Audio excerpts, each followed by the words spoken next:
Moody, the Arab barber out of Ann Arbor, Michigan, 24 years old, barber for a lot of athletes at the University of Michigan, 7-time award-winning barber, 2021 Rookie of the Year finalist for Connecticut Barber Expo.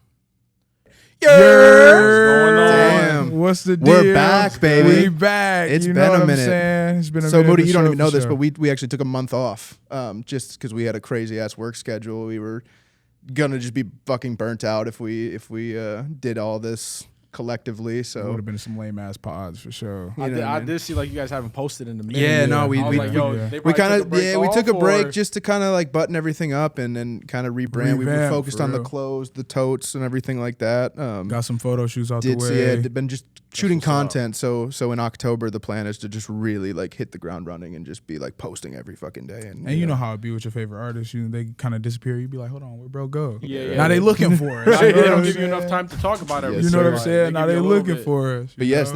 this is the My Process Part 2. You know, if you guys tuned in for Part 1, you know that we like to go to local artists, you know, anybody who really inspires us and interview them. And we rather than them coming to us, we like to go to their location and kind of see what their environment looks like. So today we have Moody, who is an unbelievable hairstylist, barber.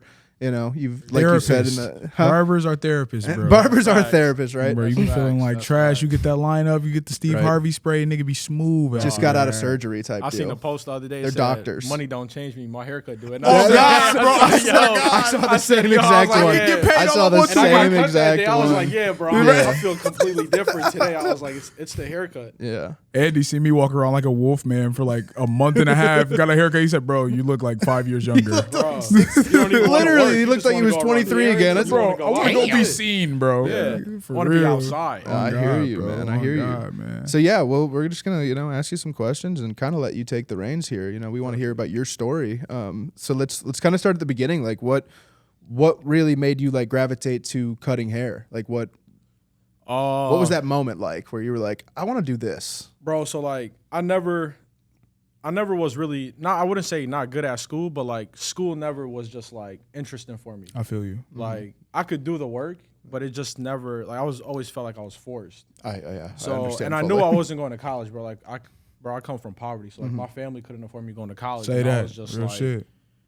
what the hell? So my stepdad and my two uncles and my grandpa always been mechanics and collision, like they do body work. So honestly, it was either going that route or it was going to school, being in debt to either be a dentist or like a travel nurse. And Right. then I had a guidance counselor in high school who really inspired me. So I was like, if I was to go to school, I'd have 3 things I would go to school for. And if I didn't, I would really only I would want to learn how to be a mechanic. So it was 2016 at the time. I remember, it was 2016. I think I was a junior at that time. I think I was a junior, something like that. The dude that was cutting my hair at the time, shout out AB, he's like one of my mentors in life. Just like outside of cutting hair, if I got anything going on in life and I needed to talk to or whatever, I'll just go straight to him, honestly. And it was the first actual Barber Expo being hosted out in Michigan and Detroit. And me and my uncle went to go support him. Like, we've been cutting with him for a minute, whatever. And I ended up being a model for a barber from Miami.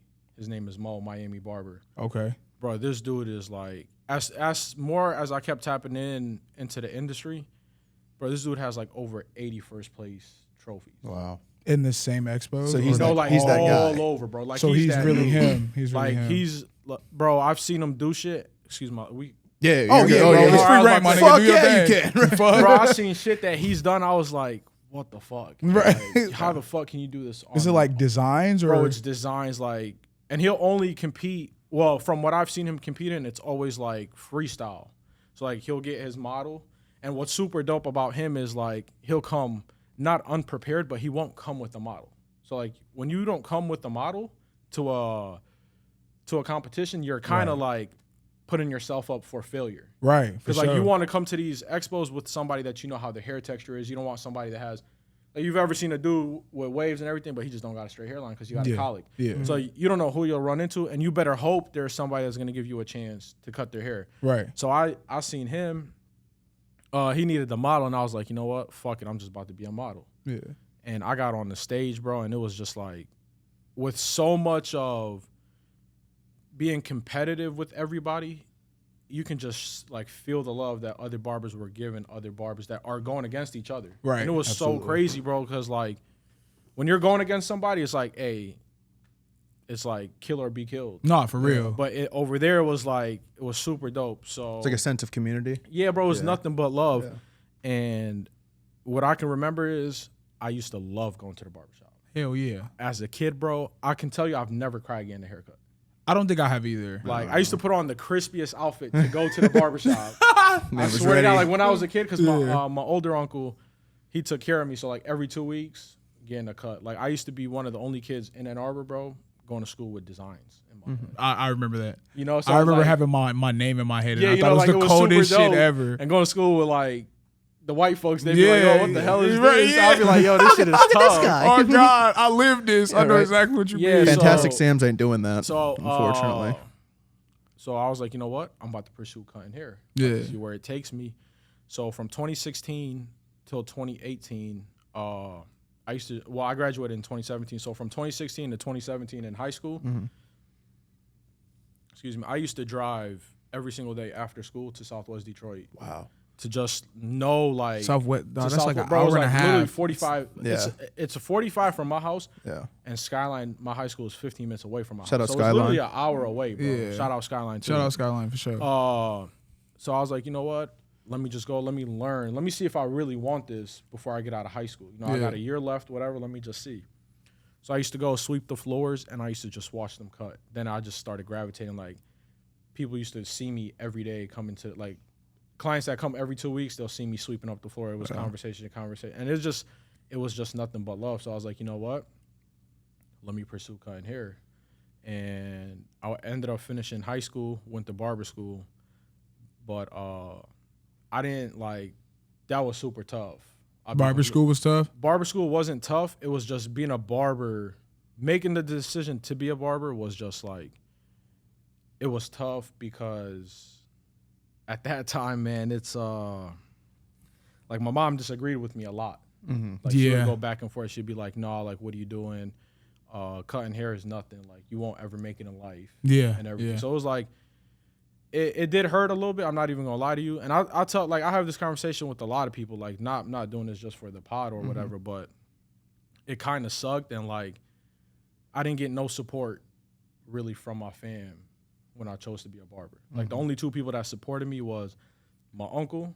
He used to be like my test dummy. I used to fry him. So yeah, that was my next question. Oh my like who God. stepped up to get the first Bro. couple Was of there cuts? ever like a patch, like a bad No, patch? so listen, I've never given a bad haircut. Yeah. Like, I just never gave the crispiest cut. No, I feel you. But I I've feel never you. gave somebody a haircut where they had to go bald the next Yeah, day. yeah. Or like, Okay, well, a win is yeah, a win. Yeah. So it wasn't like they just had to go pay for a haircut, but Yeah. they didn't have to cut anything off or get Right. it fixed, whatever. Right. And my aunt actually bought me my first pair of official clippers when I was a senior in high school. Okay.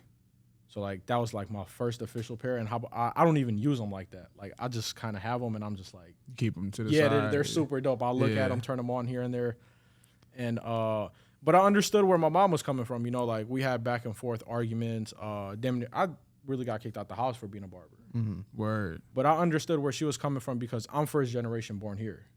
So like my family came here with nothing. Right. Yeah. So like she just didn't want to see me fail in life. Right. You know, and as a parent, you never want to see your child fail in life. Yeah, Like I'm not a absolutely. parent, but I have siblings and I don't want to see them fail in life. Hell yeah. So I understood where she was coming from. It was just like, oh, you won't make a career because let's be real, growing up, it was $15 a cut. $10 No, big facts. Yeah. $10, Yeah. $7 for sure. But for sure. now that I am in the industry, and regardless of like cutting hair, it's not, I wouldn't say it's easy to be a 6-figure barber, but if you put in the work, it's pretty easy to be a 6-figure barber. Yeah. And it's I get more than that. just cutting hair, bro. Like I go to these shows and like there's people that don't cut hair at all. And they just be there. And no, they're just educators for big brands, and they're sponsored by these big brands. They get flown out for the weekend to do these shows, and they probably cut 1 or 2 days out of the whole week. and they're not cutting 20 people a day. They're probably cutting like 3, 4 people. 3, 4, 5, 6 people. They're almost max. like barber influencers in a way. And then it's like they got social media that pays for them. Yeah. They got the company that's paying for them. Yeah. And it's like, it's a different game now. bro, it's so different. But because we're so used to seeing barbers just stick together. Yeah. Like not stick together. We see barbers just stick in the shop and not expand. Yeah. So they kind of limit themselves to growing. Yeah. Like, Especially you get your weekly pay, you get your daily pay. You're not really worried about nothing else. You'd be like, all right, I'm cool. I'm about to settling. Go. Just Bro, settling. listen, barbers, we spend a lot of money on dumb shit. Yeah. I swear to God, like we might make $400 or $500 a day. But ask us the next morning when we wake up, depending on what day of the week it is, how much do we have left. I swear to God, no. Saturday comes out, you better hope the barber doesn't have a big ass family because some barbers, bro, and I know them, they're buying J's every weekend. Yeah, and they got 2, 3 kids. Yeah, so he's working all day Saturday just to pay for his J's and his kids. Yeah. So we spend money on dumb shit, bro. Yeah. I'm one of them, but what do you think is the dumbest thing that you done bought? Like where you look at it now, where you be like, dog, why the fuck did I do this? Bro, shoes. I have the same problem. Like I'm as bad much with as that I shit. love shoes, I'd be like, bro, this is so stupid. Like I was moving the other day, and I moved a bunch of shoes, and I'm just like, the fuck do I need all this for? But then again, it's like, listen, I got clothes.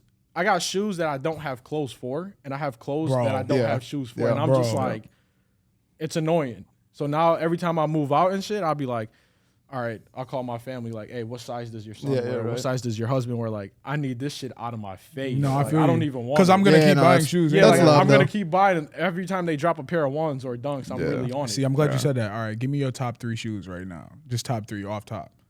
Off top, I've been rocking the dunks heavy. Bro. What colorway is your favorite? Every color. Yeah, What are the ones you're wearing right now? Those I are actually clean. got these in Vegas. I think they were called like Polar Ice or something. Yeah, those are super clean. They were I love fire, that blue. bro. I had the Pandas. I turned those into my work shoes. Yeah. I just They make fun of me all the time because I work in all type of shit, bro. I don't work in all type of like, bro. Sometimes I'll pull like a long ass day. Yeah. Like the other day, I was wearing some 350s. The most uncomfortable pair of shoes. Really? 350s and the Yeezy slides are the most uncomfortable pair of shoes that I Yeezy have slides, in my really? See, my most comfortable pair of shoes that I wear to work are the Yeezy like 500s. You feel me? The 500s, so and comfortable, I tell bro. everybody, the 500s are the most comfortable pair of Yeezys. Yeah. I haven't put the 700s on. 700s are super comfortable. But When the you see these, 500s, these I are got beat 2 up. pairs. I wear these all the time. Actually, no, I actually do got 1 pair of 700s. They're pretty comfy, but the 500s, It's different. fire. Yeah. That slide in, the no lace, and So I haven't straight on tried your foot, those. bro. I haven't tried those. fire. and you can't really mess them up. No, you can't. You said the 350s is the worst, like the In worst my shoe. opinion, they're the worst. Yeah. Like, That's how I feel I about the don't know. Jordan 8s. Like I would get home from school after wearing the 8s and just like want to burn the shoe. I had one pair of A's. They're too flat. I had one pair of A's just because I feel like it was a nigga necessity. Like Yeah. I had to get the Aquas. The Aqua 8s, Like, of course. just Yeah, had you my had first- to. It was a must. First pair of J's, and bro, because like I couldn't afford shoes growing up. Yeah. Like Yeah. if I had a pair of shoes, bro, it was like I'm wearing it for the whole year. Yeah. I feel you. Yeah. And then I get like snow boots, but I never owned a pair of Timbs a day in my life. Word. I swear to God, it used to always be the Payless boot. I feel you. I've had those too, though. You know, like I'll be real, like that. As I got to high school, Polo had their run, like the big face Polo, Hell the Polo yeah, the Polo boots, boots. cargo Nigga, pants. what? So like that used to be it. But we'll shift back to this. But going back to cutting, I started. So I did 2 years before I actually started cutting here. So like 2018 of I started at a barbershop in Ann Arbor, and I'm not gonna name drop it, but it just didn't fit for me because I felt that if I stayed in that shop, I wasn't gonna be I was gonna go nowhere in my Feel like career. it wasn't gonna grow. Yeah, because and then like I've seen the guys. There's nothing wrong with barbers cutting hair for 10+ years in a shop, but I just seen where their life was heading, That's real. and it's You usually wanna- like You got to be around people. when you take a step back and you look at, all right, how's this person moving? How's this person moving? And you're in the same environment as them, you're most likely gonna get caught in their And environment. you're gonna move just like them. Mm-hmm. You know, so like nothing against those guys. Everybody moves different. People are comfortable in life, bro. Yeah. And Yeah. I knew what I had to do. So driving to Southwest was like the biggest thing because I got to learn from the OGs that have been cutting here. And I don't care what anybody says, Puerto Rican people are the coldest barbers Bro. on this planet. Without Bro, Yeah. listen, bro. They are. Bro, listen. They are. Yeah. Puerto Rican Bro. barbers, Yeah, no, It's they're not- different. They're Puerto they're a Rican different barbers breed. are fire. It's different. Like bro. Hispanic barbers in general, but Yeah. I don't know, bro. Puerto Rican barbers And like, the razor work is crazy. Crazy. bro. They got that's the art who used to side, cut they me got out in the Arizona. fade side, and it's like everything. So I went over there, and it was another OG. His name is they used to call him Pinky, OG dude too, and he gave me a lot of game. He was like that OG that was super tough. And like he gave you that tough love, but Yeah. like deep down he really cared about you. Yeah, yeah. And he helped me out too, and it was just like, bro, pick it up. You know, pick it up, see how you like it. If you don't like it, he straight up told me, he's like, if you don't like it, just say you at least tried. Yeah, Yeah, facts. that's real.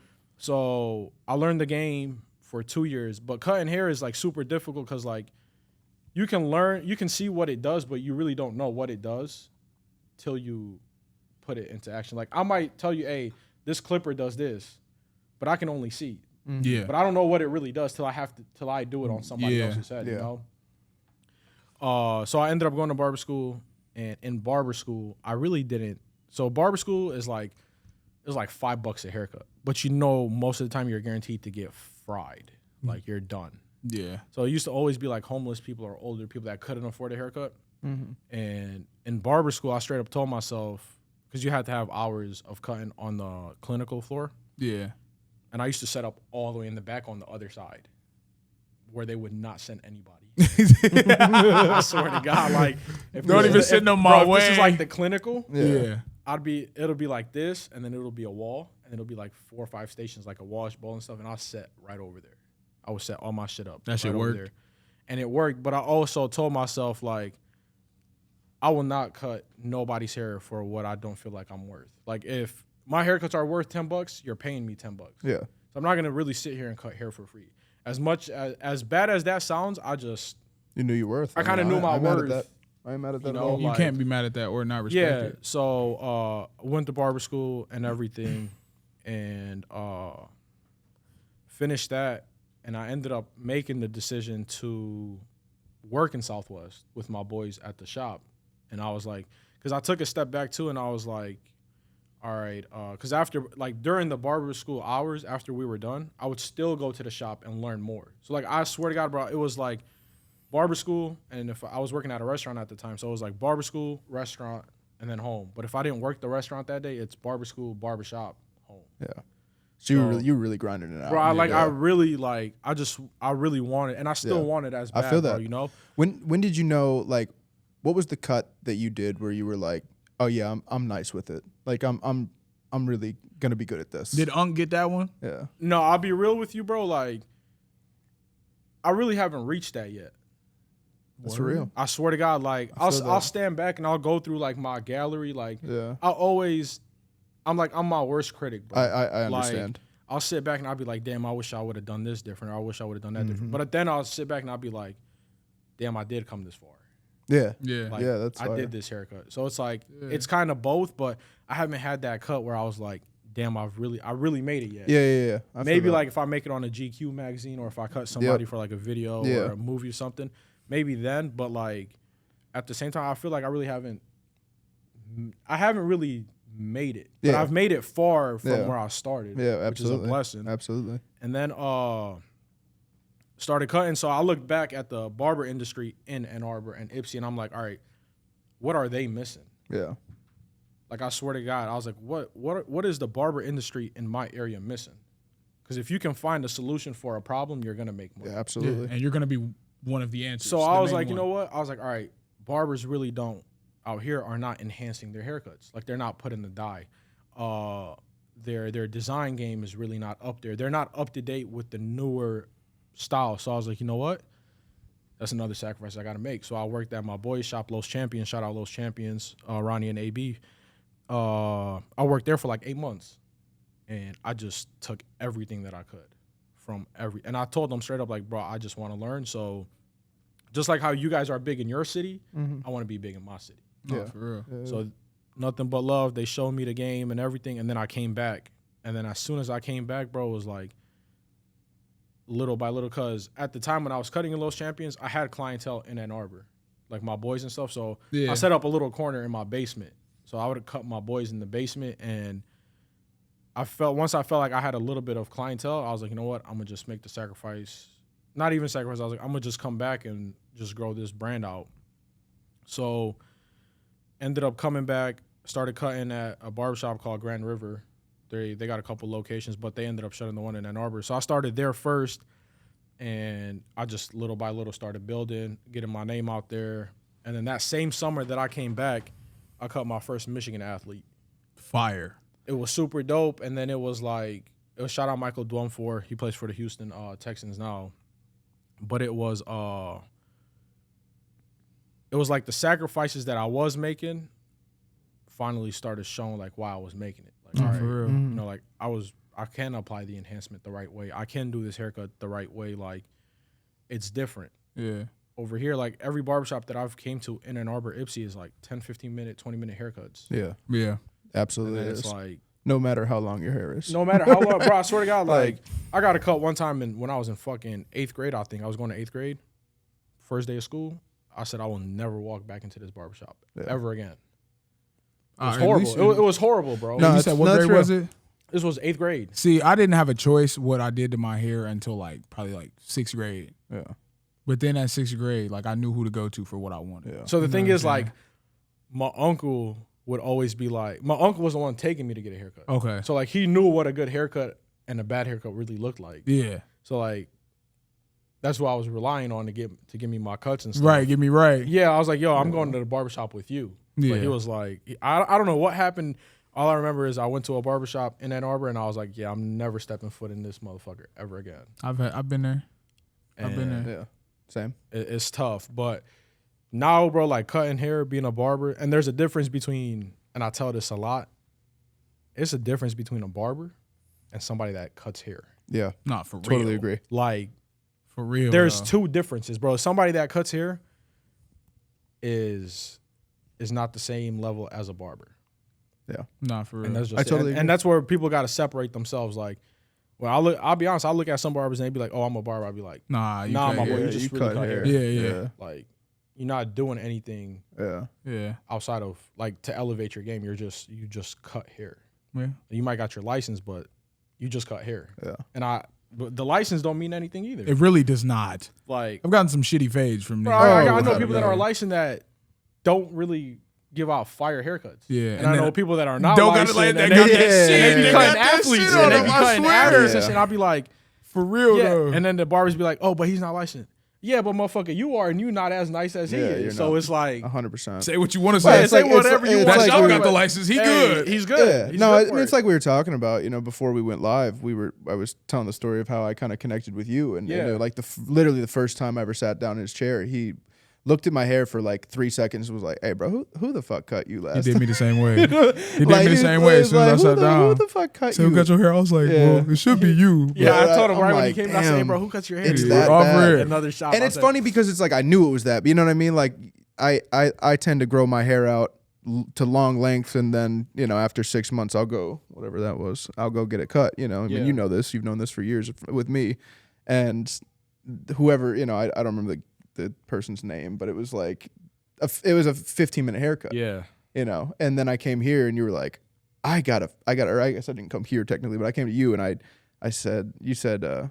Yeah, I gotta fix this. It's gonna take me a minute to fix this. And, bro, and And one thing, I was at the shop for like 3 hours that bro, day. I swear to God. And like, it was the one best cut thing- I ever got in my life, by the way. I appreciate that. One thing is I'll never bash another barber No. in the Yeah. industry. And like, I just can't because at the end of the day, bro, we're both in the same industry. Yeah. I might look at things completely different. He might look at things completely different. He Right. might connect with his clientele more than I Yeah. probably, Yeah. whatever the case is. But like, I could never bash another barber and be like, oh, he sucks or whatever. Because I mean, when you not even to be cocky, but like when you're on a different level of field, you don't really pay attention to the people below or above you. Like you just kind of got to stay like Tunnel vision. tunnel vision. Yeah. You know, Yeah. you don't gotta you try not to worry about the outside noise too much. So it's all love to every barber that I come Absolutely. across. You know, No, that's like facts. we're in the same thing. We do the same thing. Like When it's different shit, if client, you like it, I love it. it's Yeah. different That's what I tell 'em. clientele too, right? It's Of like course. if I'm looking for a specific haircut and I go to the wrong barber for that, it kind of falls on me. It's not necessarily on Yeah. that barber. You know what I mean? It's kind of like, well, I got antsy because I didn't want to go sit and take a number and wait for a real haircut. So it's like, just cut me up real fast. No, And for real. And I paid for that, right? It's Yeah, like, for and I had to sure. come to him 3 days later and be like, please fix me Yeah, up. he said, fix this. I Fix said, I this, got you. please. It's been dope. It's been a dope journey, bro. A lot of sacrificing. Yeah, absolutely. A lot of sacrifice, a lot of sleepless nights. It was, I'll tell you, the most difficult thing was not really having my family support. I was Yeah. just about to ask, like, when did moms and like the family start coming around and being like, okay, I respect what you're doing. Like you grind it out, and they seen your hunger for it. Because I can see They seen the hunger and everything, but man, it was super difficult. Like, I've been cutting hair since 28, like consistently, and since 2018 for 5 years now.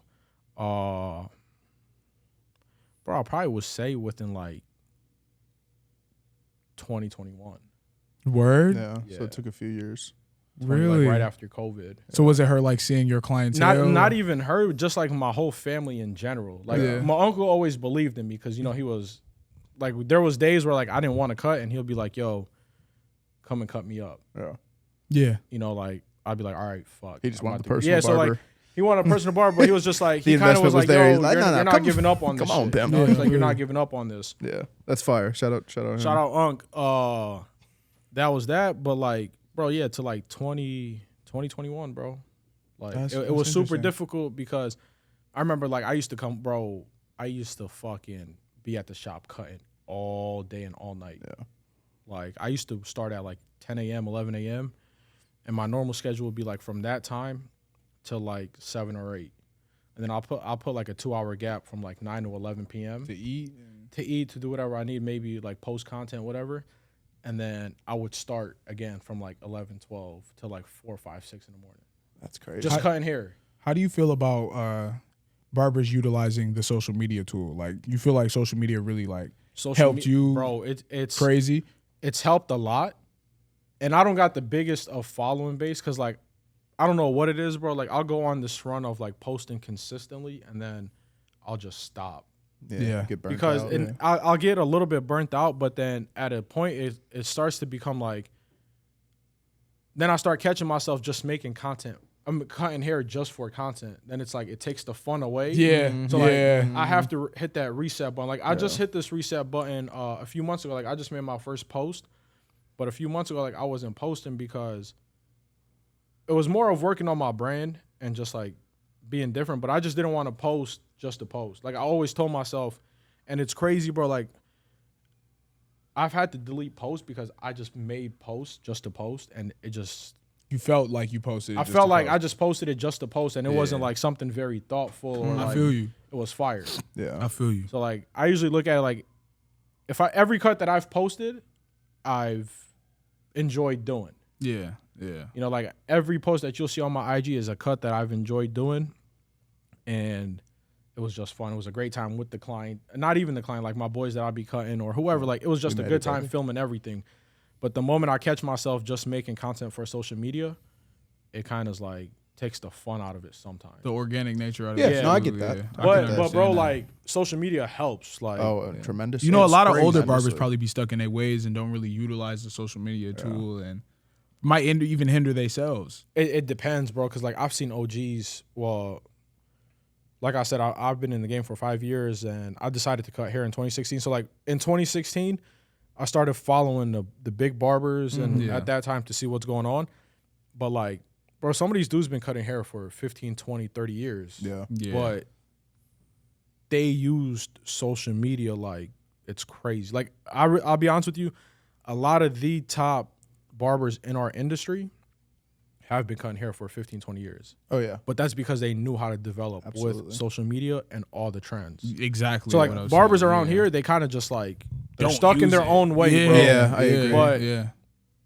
It's super difficult, bro, and I deal with it a lot. You know, Yeah. and I hate it. Like I'll be Yeah. honest with you, I hate when barbers don't come out to shows. I hate when barbers don't just invest in themselves and just see what's really out there. Like, Yeah. it's cool making money, but go back to I don't know. I started cutting hair, bro, and it was never about the money. Yeah, and I it's feel you. and it's still to this day, bro. I swear to God, it's never been about the money. Like the money is a priority for me, but it's not priority 1, 2, or 3. Like it's at the bottom of priorities for me in this industry. So speaking on that, like how do you you hear through social media a lot of times, like how outlandish some of these prices can get when it comes to haircuts. Yeah. How do you go about what you charge and what do you feel is fair, and at what point do you feel like maybe another barber, somebody else is taxing almost, like you look at that and they're like, damn, they're charging that much, like that So like that don't even feel right. No. For me, it's like, because I'm a barber, so like if a barber charges $200, Yeah. then he charges $200. Yeah. I feel So you. he might be cutting. Like I know dudes that been cutting, like I said, 15, 20 years. They charge $100, $150 a Yeah. cut, but Yeah. they've put in the work. Yeah. They know the ins and outs on how to cut hair, how to cut your type of hair, Yeah, your type of style, absolutely. my type of style. So like everything.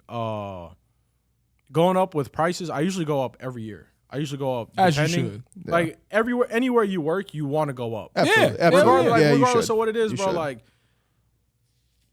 if you work at Walmart, once you hit your 1 year mark, hey, I need my damn raise. Yeah. You For work sure. at Amazon, I need my 1 year raise. Like Yeah. I need my at bonus. least evaluate me to Yeah, know yeah, if I'm yeah. gonna get one. Yeah. Or Yeah, if and you I'm know, worth it. And the thing is, like, bro, we don't get paid time off. Like, if I take a sick day, Yeah. that's me losing money. I don't got PTO. I don't none of that bullshit. yeah, hell Yeah. yeah. So it's like going up in prices. I usually go up once a year, depending, because like I'm always adding to my arsenal. Yeah. Like it's always I'm on classes. Like I'm going to classes. I'm traveling. So it's like I'm putting all this into giving my person in the chair a better experience. Right. You know, like if you come sit in my chair, you're gonna know the difference between my haircut and the person that cut you last's haircut. Yeah. Yeah. No, that's So it's facts. like respect that. you go about the craft, and then it's also, bro, just being different. Like I can really charge. I wouldn't say I can. I mean, my price is not where I want to be, but it takes a little bit of time. Yeah. You know, and Yeah. that's the biggest thing. Like, it's just being patient and just like just time. You know. But I have to imagine it's to like a level where you can't take on anymore at a certain price point, right? Like I can't keep doing these, $30 haircuts. Like I gotta jump it up to So to like, 50, and once I jump it up to 50, I know I'm gonna lose some clientele, but I know that I'm gonna retain some as well. Yeah, so it's always like you're cutting out. Yeah. You know, like you might go up in 50, and I know every time I go up in prices, Yep. I know who I'm gonna lose. Yep. And it's Yeah, so yeah. crazy, Yeah, bro. yeah, Like, yeah. like I went up to 60 and haircut and beard, and I already know who I'm gonna lose. Yeah. Yeah. But it's like, it's cool. Like, just don't be mad.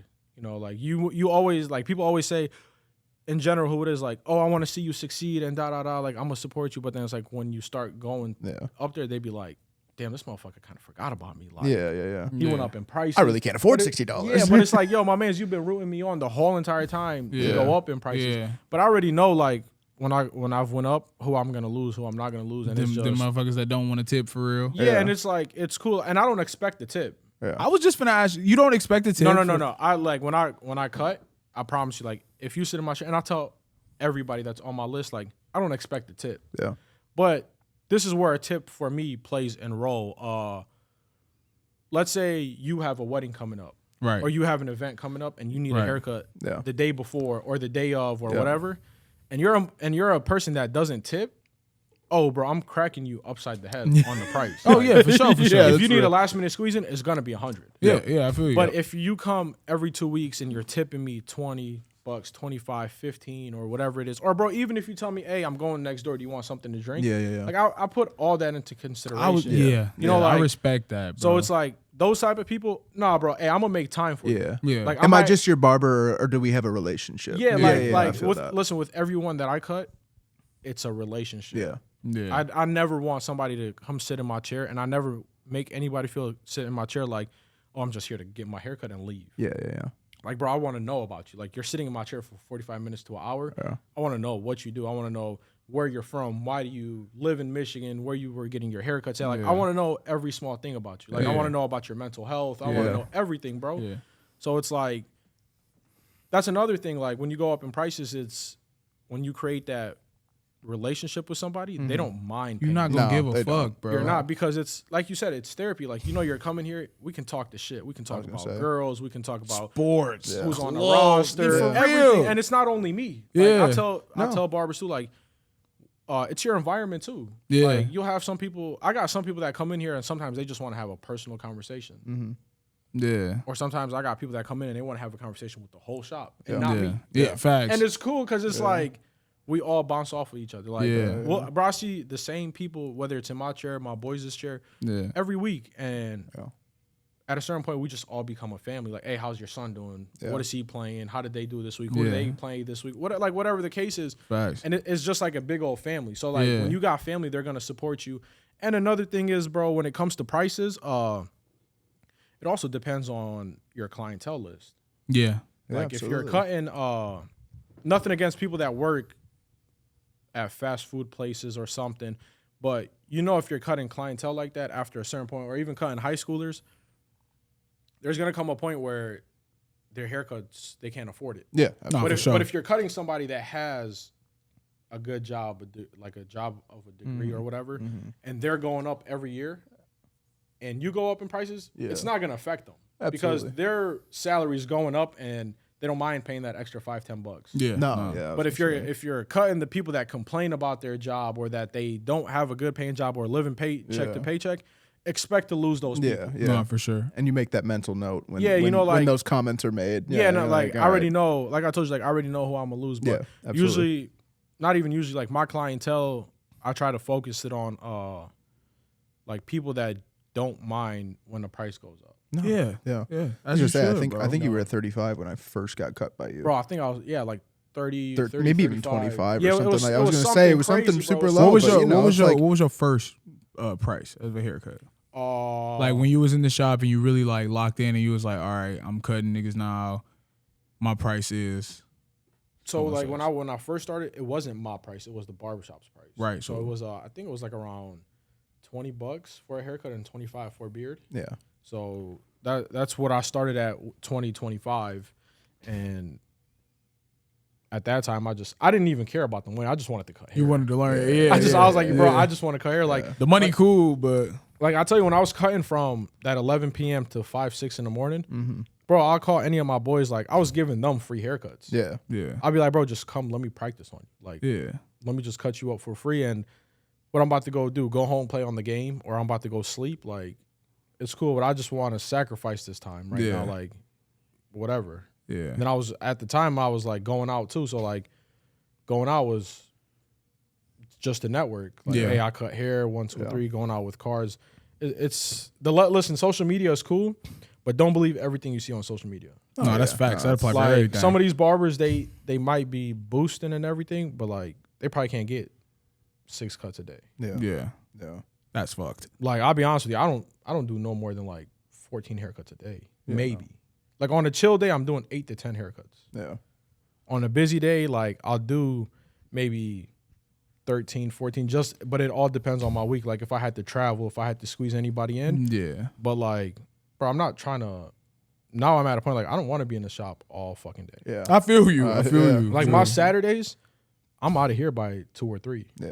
Because you probably lock in early though, right? It's like I've been changing my schedule to come in a little bit early, but Saturdays it's like, bro, I'm trying to enjoy my Saturday. Like if I leave, and you have to. I mean, for mental health wise, you have to just like enjoy life if I too. leave here at 5, by the time I leave, I eat, get home, shower, and change. It's like 8 o'clock. Yeah. No, And I'm tired. Like I don't want to do nothing else. Yeah, that's real. But if I leave at like 2 or 3, I get to be able to go a little bit, enjoy the day, enjoy the sunlight. Like I could say this is the first year in a while that I was actually able to enjoy my summer. Yeah. That's great. Good for you. That's Well, I'm awesome. glad you did. Yeah, that's bro. awesome, like man. I was Yeah, like, I'm glad damn, you like I did. was able to go 2 trips this summer outside of work. Where'd you trips. go? I went up north with some people, Okay. and then I went to Costa Rica for vacation. So it was Lit. like, You were in Costa Rica for a minute, yeah, weren't I was you? out there for like Yeah. 10 days. I feel like I just kept seeing every day like posts it was of super him like dope. this And this that, man's and that living. was needed, bro. It was super. Yeah, needed. it looked super That trip cool. reset. I just told them I'm about to go on a trip, bro. You just need that shit to reset and come need back. It. Yeah. You need it, bro. And You need it to reset for sure. it's dope, but I got to this point because of sacrificing. Yeah. Like now, I don't want to be in this. I don't want to be here, bro. No, I feel Not you. that I don't want to be here, but like Yeah. on the days that I don't need to be here, I'm not gonna extend my time because No, that's facts. And where do you live right now? I live in Ann Arbor. Okay, so you're Yeah, so not, I'm you're not still- far from the crib. I'm not far Yeah. from the crib, but Yeah. still, bro. Saturdays I'm out of here. Yeah, I was gonna I say. feel you, And most bro. of your I'm outta family here. lives in Dearborn, correct? I have. Don't you spend a lot of time out there as I well? spend a lot of time Yeah, I in was Dearborn gonna say. Heights. I got a lot of my close people out there. Yeah. I got 2 aunts and Yeah. I got 2 uncles that live. So have you out ever thought about like expanding out there, or it's just No.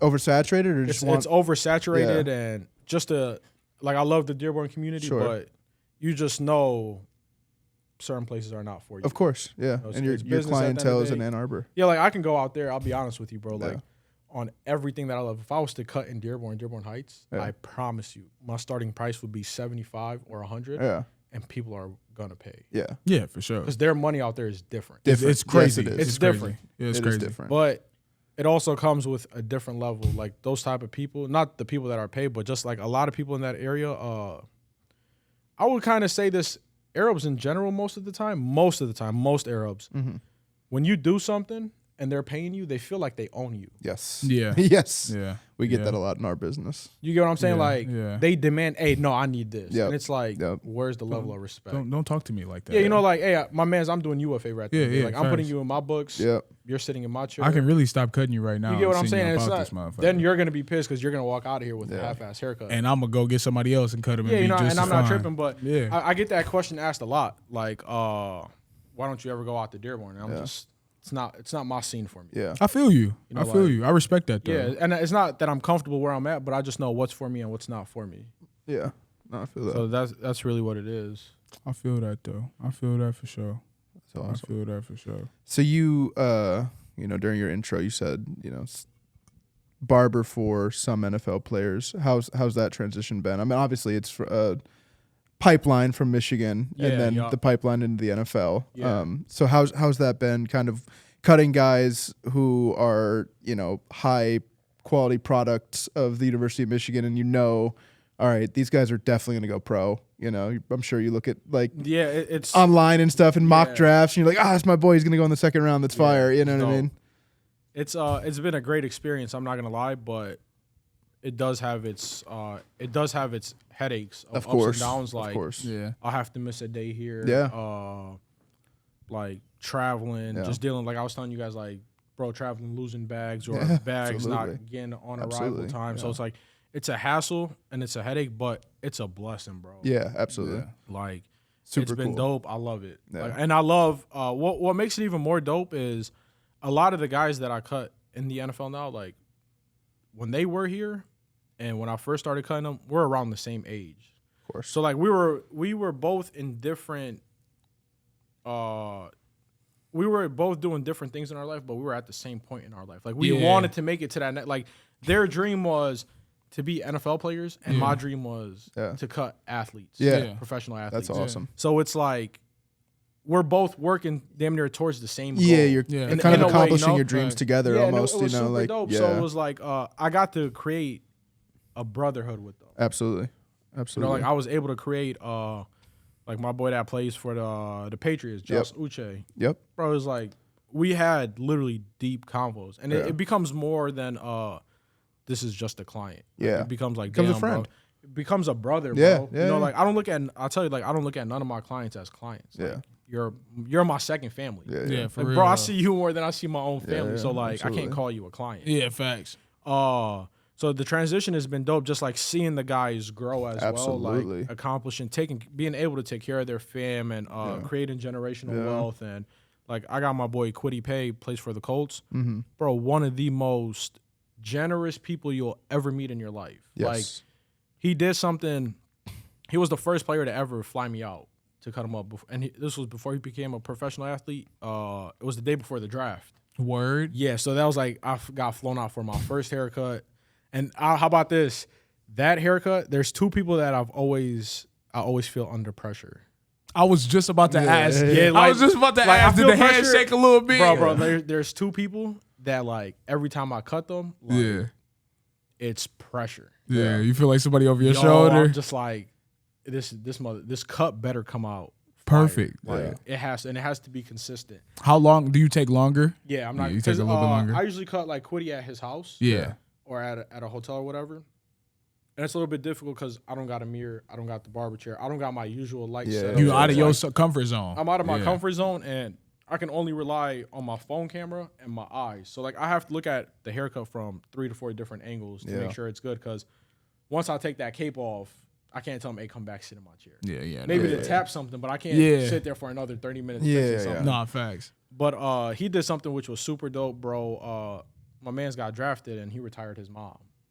Yeah, that's Fire. That's fire. And it's like, and I think I did outside read of that, that. just like how he is as a person, bro, is like, it's crazy. Like Yeah. his energy is crazy. You see the work. Like I've been cutting him for 2 years now, but he has no days off.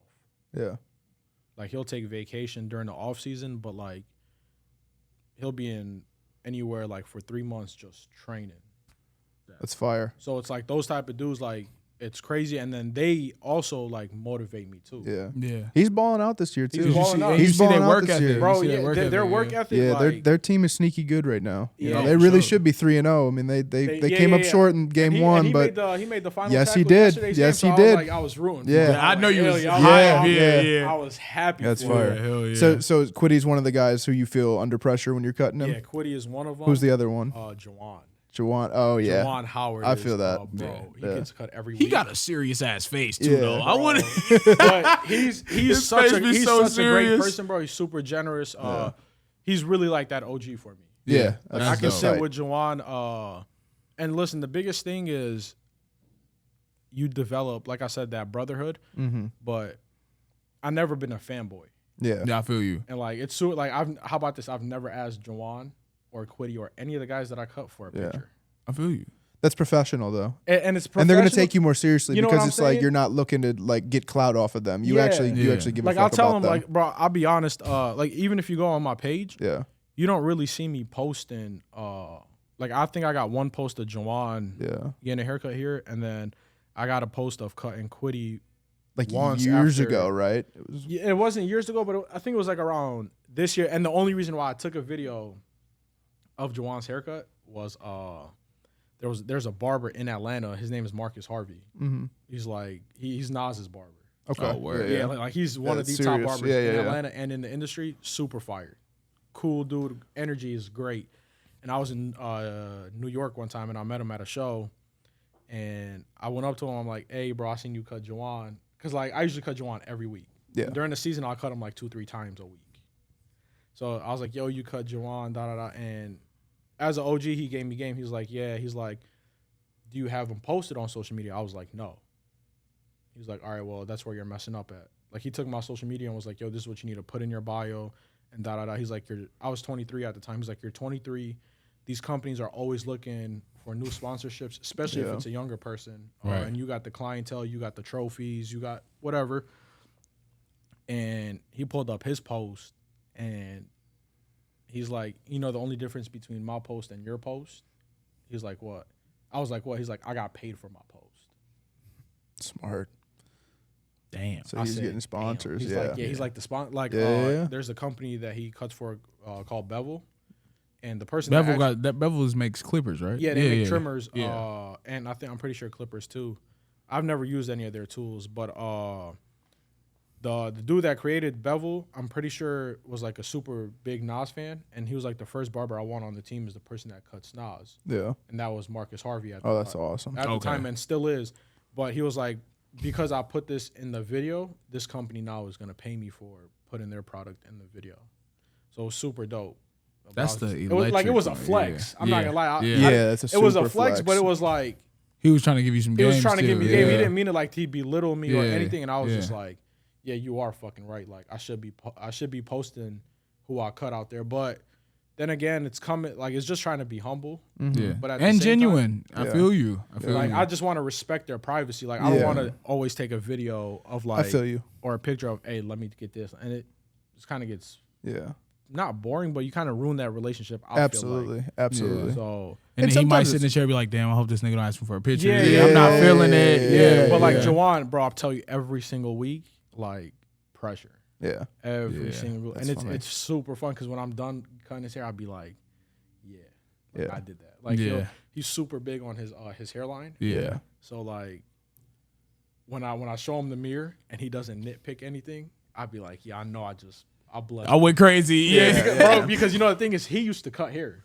Oh, word? Really? Yeah. Jaan used to cut hair when he was with Michigan. So I think he used to cut all the guys on the team on the Fab Five. Solid. Yeah, you know what's crazy? They're He was the one giving Jalen Rose that perfect. They used to line. live. So They used to live in it's like this off of Eisenhower, and him, Jalen Rose, and somebody else. Yeah. And they had the apartment across the street from my great grandmother. Oh, that's hilarious. And my great grandma was so cool. Like, she never like called the boys on. They had parties, all type of shit. She just was always solid, but she would always tell me that shit. So like we seen Jalen Rose at a grocery store one time. Yeah.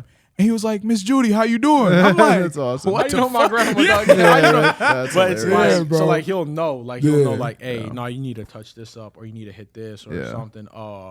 And it's also, bro, like the pressure that comes with it. It's not obviously it's because of him. Yeah. But his haircut has to be consistent every week. Yeah. Because I can't do a fucked up haircut. Yeah. Especially on these higher end athletes. Yeah. And I try not to do it on even regular clients because I treat all my people like athletes and whatever, celebrities.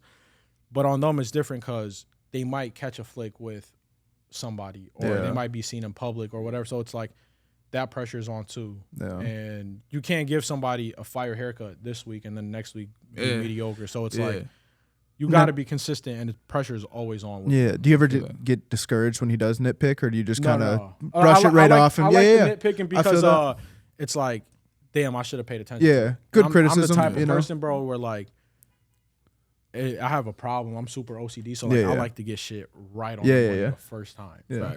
So like, and then like as it goes on, I start to know what my clients like, what they don't like. So like, you know, like I'll tell them. If a client ever had to remind me of, oh, hey, just get the hair off of my ear or something, when I give them the mirror, I'll just give them that reassurance like, hey, I got the hair off of your ear. This is the cut, whatever. Yeah. So, like, little things like that, like, I'll start, like, one time I cut him up, and I just hit him with a razor after I lined him up. And then he's like, hit me again with the liners. And I was like, all right, bet, I got you.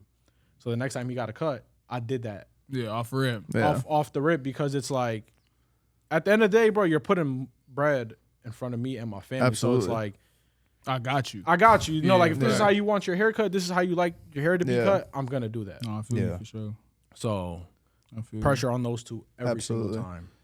And do you feel more pressure? Like you've done a lot of competitions this last couple of years. Like it seems like you've really like dove into that head first. Do you feel pressure on that stage? The first few, I did feel a lot of pressure, but it was also like the trial and error of like I used to go to these shows and the DJ would be booming. Yeah, right. It's like a nightclub. Be booming. Yeah. I got my AirPods in and I'm booming music in my ear, and I'm just like, my adrenaline is rushing. I can't hold my clippers or my liners. I fucking had a Red Bull. Or at the time I was drinking Red Bull and Monster before I got on stage, so it's like too much was going on. Yeah. Sensory overload. Yeah, so like after my second or third one, I started figuring out like, all right, let me try this different. Mm-hmm. Like the day before I compete, I don't cut hair. Yeah.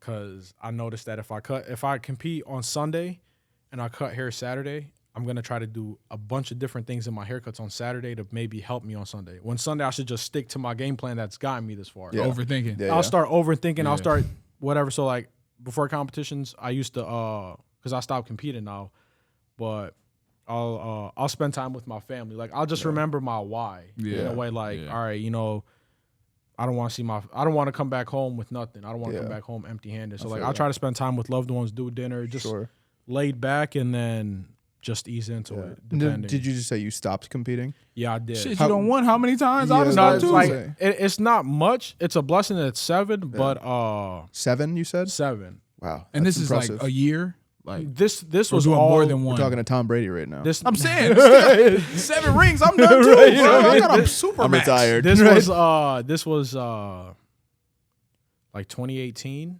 No, I'm sorry, not 2018. 2019 to last year August. Okay.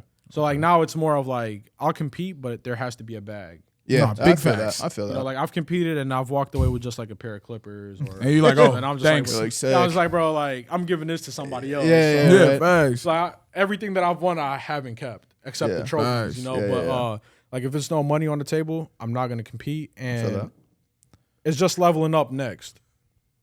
It's just leveling up next. That's really why I stopped competing. Yeah. Now, do you have any future plans to maybe host an event or like throw an event? I actually put my first showcasing event. I think it was in February. Okay, very cool. February.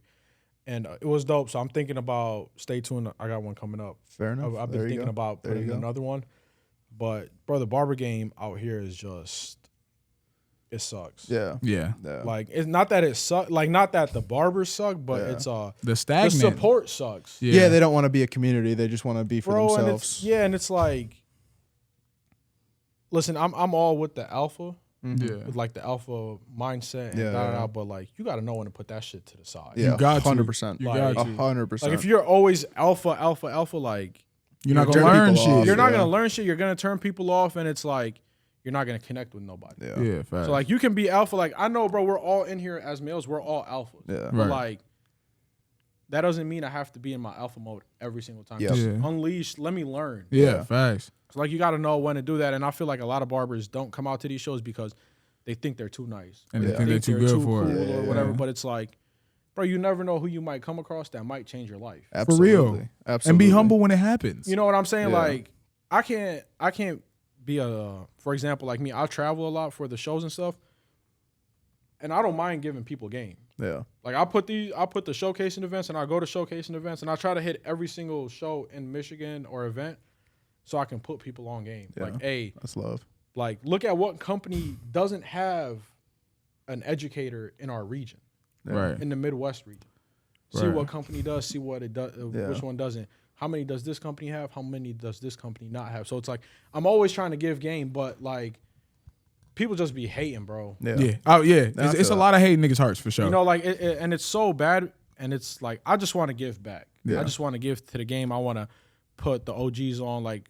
You know how you said OGs don't know about social media? Some do, and it's like I try to tell them like, "Hey, bro, you're nice. Like, just get on social media. You never know, or just go to these shows. Just go shake hands." I ain't gonna lie, all the OG barbers that I know, like around here, even if they got on socials, I wouldn't even want to see that shit because they got the old Android joint. It's like, bro, the with game no is good camera, bro. Like barbers now, they got cameras that are like $3,000, $4,000, $5,000, $6,000. Yeah. There's barbers, bro, that invest in like videographers. Yeah, absolutely. I could see that though. That makes sense. No, there is, bro, and it's so that crazy, but it's dope. Yeah. Like it's so dope to see how the game has transitioned because it's not just fades and lineups anymore. Yeah, it's not. It's, bro, like every region or every coast has its own thing. Like if you go to Florida, it's more of like the hair dye and the paint and the art. It's all art. Yeah. Then you go to like Cali is kind of the same way. Then it's like you go to the Midwest, we're kind of like everything. Then you go to Philly. Like Philly's known for their little, not little, but they're known for their C cups, the little hook. Yeah. They're known for that. Like just the hook right here? Yeah, like this. They don't do it like a normal hook. They kind of like bring it at a point. Yeah. And then they kind of like angle it. Like if you put a Philly cut in front of me, I know that's a Philly cut. That's crazy. You kicked a lot of game, and I really want to ask, like, at one of these competitions or anywhere, has anybody ever not been receptive to like when you try to like say you like, hey bro, like I think you dope, but you could do it like this? Has anybody like ever not been receptive of it? Like the alpha male being too alpha at the moment? Or is everybody always receptive? Some are. Some people just think like they don't have to be. Yeah. That's like why I was like asking. Some be like, no, you can't tell me what to do. That's what I mean. Like just not receptive of it. Yeah, you know, like no, I've came across people like when I judge. Now that I've been judging more, and it's a blessing to judge because how I look at it, it goes like competitor and then a judge. Yeah. Yeah. And then because like you're judging with the same people that are educators and everything, so it's like as a competitor before you know what these people are, how they feel. Yeah. And everything. Something they just got to figure it out. Yeah. Like, Yeah. I'll tell people when they're competing like, hey, this needs to be blended out more. Yeah. Like your haircut is all fire, but if you hit this, you might have a higher chance of scoring. Right. And they be like, oh, yeah, whatever. They brush it off. And then it's like, when I go grade the haircut. And I tell you, and you, and I already and put you hip to you what didn't you do what I asked you to do. Yeah. Like I told you, hey, my man, the fade in the back has to come connect together. I'm docking you points. And like, I'm not knocking you down. I'm just trying to help you because absolutely trying to get the best out of you. Bro, I used to appreciate when a judge would come up to me and tell me, hey, hit this side of his lineup. Or, well, you're a student of the game. That's like why. a student of the game. Yeah. Like, just you're very that. receptive, and that's why you're successful, bro. though. Yeah, and like 100%. they'll tell me, hey, just make sure you get the hair off the ear, off the neck. Yeah. And it's like, all right, cool. I'm gonna listen to you because you're judging me on this haircut, And you're also looking at it with a different set of eyes than my own. Exactly. Yeah. Like I can only look sure. at this haircut right here. You're looking at it from different angles. So like, you're seeing something different. And most of the time, the judges are fire at cutting. So it's right. Bro, of course I'm gonna take what you're telling me to do and I'm gonna apply it and I'm gonna do it. Yeah, facts. Because like even for example, even if they did tell me to do this, like to remove this side or whatever to clean up the fade, and I didn't clean it up as good, but they seen me put effort into it, they're probably gonna boost my ranking because up you listened. Because I listened. Yeah, facts. Absolutely. You know, but like there's people, bro, they think they got to figure it out, and then they get mad when they don't place. Absolutely. Like I was in Vegas, bro. I was judging, and like people were like, "Oh yeah, but my haircut was better than this," and da da da. Yeah, but like my man's shit was way more fire. Like your cut was fire, and I'm sorry you didn't get graded. I mean, you didn't place, but you got to see what did he do that you didn't do. Yeah. And niggas probably put him on game, and he probably like, listen. bro, I tell every barber that goes to compete, the number one thing is dress your model how your haircut is gonna be. That's brilliant. Like if I'm doing a traditional classic haircut, like Andy, like what he has going, we call this like a traditional, old school, whatever. Dress him up professional. Yeah. Dress him up like as a businessman. Maybe he's getting married or whatever the case is. As a model, like whatever. Don't dress him up in what I'm wearing. Yeah. Because my man, this is not what they wore. Yeah, it's not gonna stick out. It's not gonna stick out. So like I seen a bro. I competed. I mean, at the competition, we judged this super bro. This dude did an elephant on the back of somebody's head. Word. Swear to God, it was so fire, and like you got to see where like he didn't use any enhancements, but you can see where he set the tone. Like certain spots he faded, certain spots he didn't, and everything complemented each other. But the moment he took the cape off, the whole haircut didn't connect with what the person was wearing. The person had on slides, shorts, and a regular tank top. Yeah, nah, you lost. But then there was another dude that did a good design, but he had a whole theme going on. Like his theme went with the haircut. It was like a Mexican flag. Yeah. His hairstyle was colored into the Mexican flag. His style was styled. His hair was styled, and it's like, yeah, you did a fire design. He did a good design, but he put it together. Yeah, he put it way more together. He put it together. Yeah. You didn't. I feel that. So it's like, yeah, you can't be mad at somebody that took the extra step. So I tell everybody, like, if you're gonna compete, just dress your model up. Yeah, right. You know, so smart. That's what I try to do. That's smart. I would have never even thought about that, but that's brilliant. How you doing? Hello. You guys got any cameras out there? No, why? What happened? There was a shooting out there. Let me ask real quick. Word? Did you guys see anything? No, we did hear something when we started, but Yeah, we definitely heard we something. both looked out and we were just like, whatever. It was that like in is. this plaza. Yeah, right out there. Oh wow, that's crazy. It sounded like it was farther away. That's crazy. I thought it was for sure. What up, my G? I don't know, but one of The police are sheriffs here. came in and asked, do we have cameras outside the barbershop? Because there was a shooting, I guess, that happened. He said the only thing that the camera sees is the front door, not the parking lots. Just the front door? Yeah, like. So it doesn't go beyond the parking lot? It goes to that?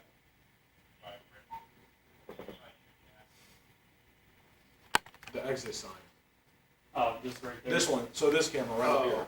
Okay, you can't see outside. No, he said he couldn't see that far. Okay. Thanks, guys. No problem. Yeah, no problem. Have a good night. Thanks, you too. Did you contact the plaza owner? I mean, we're up and down the businesses right now looking for stuff, so.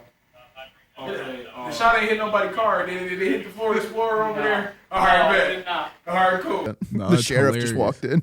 I know that was You know what I mean? Like, that's We all, fire. as soon as he walked past, I was like, Yeah. did he walk back again? I'm like, oh no. I seen him. Yeah, he was like trying to come out. I'm like, fuck. That's hilarious. Yeah, that's But where were we at? I don't even know. Well, what is the? I mean, we can wrap it up. Like, what does the next 5 years look like? What are the goals? You know, where would you like to see yourself 5 years from now? Looking back on this podcast and being like, damn, I really did that. So like we talked about it earlier. Like he asked me a question when we were walking to the gas station. He's Yeah. like, have I ever been starstruck Yeah. or anything? And I told him no because bro, I manifest a lot. Yeah, absolutely. Like I knew that I was, for example, like I swear to God, if I'll be lying if I told you like I didn't know that I was gonna cut Juwan. Like I knew I was gonna cut Juwan. Yeah. I knew it. I just didn't know when. It was just more of like, just prepare, and then once that preparation meets the opportunity, it's there. So like I knew like my next 5 years, I think the way that I see it is one of my biggest goals was just being an A-list celebrity barber. Okay. And that really is like if, for example, like Drake or whoever the case might be just flew in and needed a cut, they know exactly who to go to. Absolutely. Yeah. But I'll be honest with you guys, we're in September. Yeah, so like a year ago around this time, I went like through my darkest path in life. Yeah. Like suffering from like mental health. And that's super big. Like Yes. Mental health in men, bro. Like for us, it's not talked about ever. It's not ever talked about, and bro, it was super difficult. Like I was dropping weight, couldn't eat. I just went through like such a dark period in my life, and not that I didn't see no way out, but I just, bro, like every day just was waking up. I just didn't want to get out of bed. Yeah, man. And it was like super difficult. And then I just like started tapping into my religion, bro. I was like, you know what? I'm about to start praying. Yeah. I'm about to start going to the mosque and pray. Yeah. It helps tremendously, doesn't it? It really helped does. a lot, bro. And like, I just like that. In that time, I think I know I found my purpose. Mm-hmm. And I think my purpose, and I know my purpose on this earth is to and in this life is to use my voice and the platform that I have. Absolutely. Like, I forget who I was having this conversation with the other day, and they told me, like, bro, it's so crazy how God, like, put me in this path, bro. Mm-hmm. Yeah. Like, when I look back at it, like, I always, I just wanted to cut, not that I just wanted to cut hair, but I wanted to touch mental health, and it's like, bro, I cut hair now. Yeah. Big piece. So it's like, it's a huge God, piece. Yeah, Yeah. bro, like God put me in this path already to go down this, and he put me through what I went through in the last year of like not losing hope, but like he took something away from me that I never thought would be ever taken. Yeah. But I look back at it and I'm just like, sometimes I'd be like, damn, I wish I still had that thing. But then I'd be like, nah, he took it away because look how many doors it's opened for me, bro, and what it has done. And it's crazy that he took me down this path because now my goal, now my purpose is to use the voice that he's given me and to touch the community and to touch the mental health and just to be there for another male person, bro. Absolutely. You know, like I try to be there and everything. Like growing up is super difficult. Like we never really knew how to deal with our emotions. Not at all. No. It's like we would go to school, we'd get in trouble, and then it's like the teachers don't give a fuck about us because where we come from. Not and facts. Believe it or not, bro, like in high school, I was like the only, like if you seen who I was hanging out with, you'll be like, what the fuck? Because look outside looking in, you would be like, that's not your type of crowd. Yeah. Like, I was hanging out with everybody, black, Hispanic, whatever. Like majority was like everybody from the West Side. That's how I was gonna knew. say, you know everybody he's talking about. Yeah, Everybody I from already the know, north bro. and everybody from the West. Like everybody from my neighborhood, Trey, from all Airwood, them. and Yeah. then like you First go to time the I ever West got Side. cut, he was on FaceTime with Poppy. Yeah, like you go to the Yeah. West Side, everybody from South Maple, Yep. Pine Lake. yeah. So it was like Yeah. that's all I knew. Yeah. Like I'd go to the Y. Give me 1 second. That's the dude that owns the plaza. Do your thing. Yeah. Yo, what up, my G? Hey, the sheriff is in the plaza and they came into the shop. They said there was like a shooting that happened in the plaza.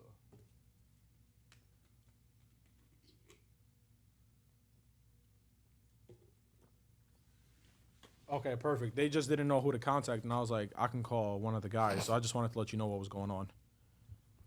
No problem, my G. All right, no problem. Oh, That's so crazy you said that, bro. so yeah, like I grew up and I felt like we all kind of got along the same because like we've been through the same trials, not trials, but like Nah, we've been for through the sure. same struggle. Like, Yeah. hey, my man's like, you didn't eat dinner yesterday. I kind of didn't eat dinner either. Yeah. Nah, for real. You know, so it's like I was able to relate to him. So it was, I never knew, bro. I grew up like I always kept my emotions to myself. Yeah. Like I bottled them in, and now as I'm getting older, it's more of like finding different things, bro. Like to let it out, and I'm never afraid to speak on something that I don't like. I swear. Like if I don't like something, bro, I'm gonna speak on it. Yeah. And if I do like something, I'm gonna say I like it. Yeah, absolutely. Whatever it is, I just don't shy away from my feelings no more. It's all about that's transparency, fire, bro. dude. Me and Andy get into little talks about shit all the time because I'm very verbal about some shit. Yeah, like now I'm like, if it affects my mental health, I really don't want to be around it. Yeah, I feel that. No, dead ass, completely. And Get that it's- shit the fuck away it's from me. Super big for me, bro. And I hate that it's not talked about because, like I said, back to like we're all just super alpha. Yeah. You just gotta know when to put that down. Like my man, I don't know somebody, but we all go through some shit. Like I can tell you go through some shit. I go through some shit. Absolutely. Like I just went through some shit the other day. Yeah. You know, so it's like the last couple of days I just been like, what the fuck? What's going on? Like let me recheck in. And sometimes, bro, like there's days where like I'll be like, bro, I'm not tapping into my emotions today. Yeah. Like Disassociating. like I I'm had just that the gonna- other day, and I was telling this one chick like, cause she was like, "You're toxic as fuck," and not on no messed up shit, but Yeah. I was like, I really know how to step away from my feelings. Yeah. And that's a power. That is a power. And she's like, It "What can do be you a it can mean?" be a kryptonite every once in a while, but it is a power. She's like, "What do you mean?" I was like, "Bro, I can step away from my feelings. Like, I can go days without thinking about my emotions. Mm-hmm. But then, like, as a man, that's not good. It's not good at all. It builds up. And but I- it's how you associate. yeah, It's how she's you like- keep she's like, going. How? Yep. She's like, how? And I'm just like, I grew up 1, 2, and 3. Yeah. Like, my mom did a great job raising me. I grew up by my mom was the one who raised me, my grandparents, and my uncles and my aunts. Like, my pops was never in the picture and still is not in the picture. So, like, it's difficult because none of them were born here. I'm first generation. So they didn't know how to deal with their emotions as kids. Yeah. And Right. they don't know how to provide that for their kids because Right. they're trying to Real provide talk. a life for their us. kids. Yes. Yeah. You know, so it's difficult, but my mental health has been the biggest, bro. Yeah. Like, it's so difficult. And that's why I also took a break from social media, was to figure out my why. Yeah. Yeah. Real Like, I talk. don't know if you guys peeped, but I just dropped a video the other day of like me and Quiddy having a convo. Yeah. Word. And bro, like, it's real conversations that I have with the people that sit in my chair. Like, hey, bro, how's your day going? What's going on? What's new in your life? Yeah. How do you feel about this? Like, for a minute, bro, I swear to God, for a minute, I thought I was the only person that was dealing with like post-nut clarity. No. No, No. hell no. I, Yeah, bro, no. and it's so weird. to No, talk hell about. no, you weren't. It's so weird to talk about, Yeah. bro. But I was like, I'd be like, bro, like, I would deal with post-nut clarity, and I said that, and the whole a very- barbershop just very- stopped, and you're like, Very real thing. yeah, I do it. And one of my boys be smoking cigs. So he's Yeah. like, I deal with it too. So he's like, I just tell the chick I'm about to go smoke a cigarette. Yeah. So I'm just like, Nigga in the don't bathroom smoke. looking Yeah, at like, himself bro, like- hey, I'm trying to let her. Like, I really But- did that. I'm an animal. You know what I mean? Bro, me and bro be having the most personal talks about shit like that all the Yeah, time. bro, That's that's my facts, dog bro. when it comes to And shit it's, like it's that. like, it's not talked about. Like that post-nut clarity. Like, bro, I swear to God, I don't mess with chicks like that no more. Yeah. Yeah. Like, if I can't connect with you, if I can't be vulnerable with you, and if I can't, like, if the only time I can be close to you and all that is when I'm sleeping with you, Yeah. then I shouldn't be in your life and you shouldn't be in mine. Because I feel like you should know me and be with me at my lowest, Yeah. not just in bed. Yeah. But it's also like, you don't know your worth too. Yeah. Like, if you're just going around sleeping with chicks and Yeah, all that's that, like, facts. bro, energy is a big thing. Huge. You transferring that shit everywhere, you're gonna be fucked up. When you're Everywhere. fucking somebody, you're in that person. Absolutely. Yeah, So nah, it's like dead whatever ass. energy they have Yep. is coming on you, and whatever energy you Absolutely. have is going on to them. So it's Yeah. like, that's a big deal for me. Yeah. Nah, for real. Well, and every time you sleep with somebody, you give them a piece of yourself. Yeah. You know, and that doesn't change. That doesn't go away after time. You know what I mean? Like, Yeah. you could run into a girl you slept with 10 years ago and be like, oh, there's a certain point. Part of me is still in you. You know, like, it is. we shared that moment. It wasn't just, we've been taught through kind of just modern society that, like, yeah, sleep with whatever, do what you want to do, blah blah blah blah blah. But it's like, you don't realize how precious that shit is. Yeah. You know, Bro, and I feel like as a generation, and well, I can speak for my generation, Yeah. we've lost that shit, bro. Oh yeah, Like, we've lost, like for me, I don't even think about getting married no more. It's crazy, ain't it? Like, in my culture, and it's super big, but like, it's huge. it's so huge in big, your bro. And I'm culture. just like, I don't even want to get married no more. Yeah, Because if I can't find someone like how my mom is, or like how my grandma is, I'm not trying to compare, but like, if I know you can't hold the house down, or if you can't be how I want my kids, like, yeah, I don't want to be with you. If you can't teach my kids, what's the point? yeah. Like, what, just to go Yeah. at night end up laying in bed with you? Like, what's the point for that? There is no point. I'm just gonna resent you. You know what I'm saying? Like, yeah. bro, I see my mom go through the toughest things in life And lock in. and lock in, bro. Yeah. And lock in. And like now it's like chicks go through something. Oh, it's bad. Yeah. Or it's now a bad. lot of these chicks just want to be bullshit. And they just want to be the influence is crazy. Bro, crazy. they want their bills Pay paid. my and they want to rent, get flued out. Get flown out and get my don't get me nails wrong, that done. shit is all fun, but like Yeah. when it's time to settle, Yeah. that shit ain't fun. No. And then it's like in the position that I'm in right now, I'm pretty much in the same bag where I should be fooling. Yeah. I ain't even thought about that. Yeah, like I'm It's straight. cool, but like, why, bro? Yeah. There's no point. It's a waste of time. There's no substance behind that no. shit, bro. It's part of maturing. And we're also not kids no more, Yeah. bro. Yeah. You 18, 17, yeah, I'm gonna run around this bitch with a couple magnums in my Yeah. pocket. Nigga, Facts, I might get facts. into some crazy shit, but Yeah. when you 22, 23, 24, and you get up to where we at 25, 26, and so on, Yeah, It- bro, It's you the- want a woman. You don't you want a nothing woman, else. bro, where like you can depend on her. Yeah, Yes. bro. You know, like I want to be able to depend on my woman. Yeah. No, for And sure. on certain things, like I want to depend on my woman and my wife in the future. Like if I'm going through a difficult time, hey, I know I can get a wife, best friend, Yep. and friend out of you. No, Yep, for real. 100%. You know, No, so for real. like, And when you get that, you know it. and, You know and what I when you mean? get Like, that, you know it. And again, this is the time. And I was having this convo today too. Like they say, well, like when you're 18 to 28 or somewhere around that time, you come across people like that are either going to be in your life forever Yep. or won't be in your life forever. You're going to go through a bunch of career changes. You're going to go Absolutely. through a bunch of different obstacles in life. And just, Absolutely. like everything around this time is just temporary. Like life in general is temporary. As but fuck. like that time, just enjoy the temporariness of Yep. Yeah. shit in your life. Yeah. Yeah. Yeah, man. Absolutely. And man. like I say, music plays a big factor too. I was just finna ask you about that. What you listen to? What's your top 5 artists Top 5 right now? right now. Yeah. My number 1 Yeah. always is number 1. Drake. No, Oh man, I thought we formed an alliance here. My bad. no, I'm gonna go Nipsey Hussle. I feel you on that though. I rock with Nipsey. Like when you heard me, as soon as you started playing like that, I'm gonna go with Nipsey, and I'll be honest with you, like a lot of the people that I listen to, I don't listen to just anybody. Like I want to be able to relate to you, not relate to you, but I want to know what you've been through in life and why you're rapping the same way or why you move the same way. So it's like I got it tatted on me, like, you know, the TMC Yeah. and everything, the marathon flags. And it's just like the whole entire process of the marathon. But if you really go into his story, man, it's crazy. when you go all the way back, Like the dude used to hustle out of that plaza, yeah, for example. yeah, And Then the plaza. they bought a store in the Yeah, plaza, yeah. and then later on you get buys killed. the plaza. Yeah, And Then gets obviously killed what in the happens, plaza. you know, That's but it's like poetic in a everything weird that way. he's went through, and bro, his music is Yeah. like is super deep. Like if you go into the Victory Lab, yeah. all the bars go over everybody's head. I swear Yeah. to God, Like I'll they go killed through Dr. it. Sebi. He was teaching wealth. That's on Blue Laces, but like if Yeah. you go Victory Lab, he'd be like, "Find your purpose, or you waste an air." Yeah, And that's real. Facts. Like, what do you go? Like, if you don't know what your purpose Nah, is, bro, that's you're real. just living day to day. 100%. facts. And then if you go like early on, because like I was listening to Nipsey early, so like when Rose Clico came out, Yeah, and the all, Crenshaw, everything, all that, when that was hit, like he was really one of the only people in that era rapping with a purpose. Like Wiz was hard back then. Wiz was hard. So Dom I got, Kennedy was bro, hard. I got hip to Nip. I got two of my boys. They put me hip to him in the neighborhood, and I was like, because they were like, you know who this is? I was like, no. I was like, it's probably a city dude. Because at the time, like Team Eastside, Doughboys Cash Yeah, Out they was were popping. fire, Yeah, like yeah, in yeah. 2013 or whatever. Yeah, they were going Yeah, crazy. And I was like, bro, it's the Yeah. city dude, because we were all Yes. listening to city music.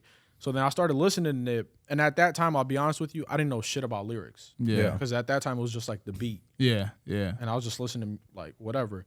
So I listened to him a little bit, and then I didn't really understand lyrics till I understood lyrics, but I didn't understand his lyrics till he dropped Mailbox Money.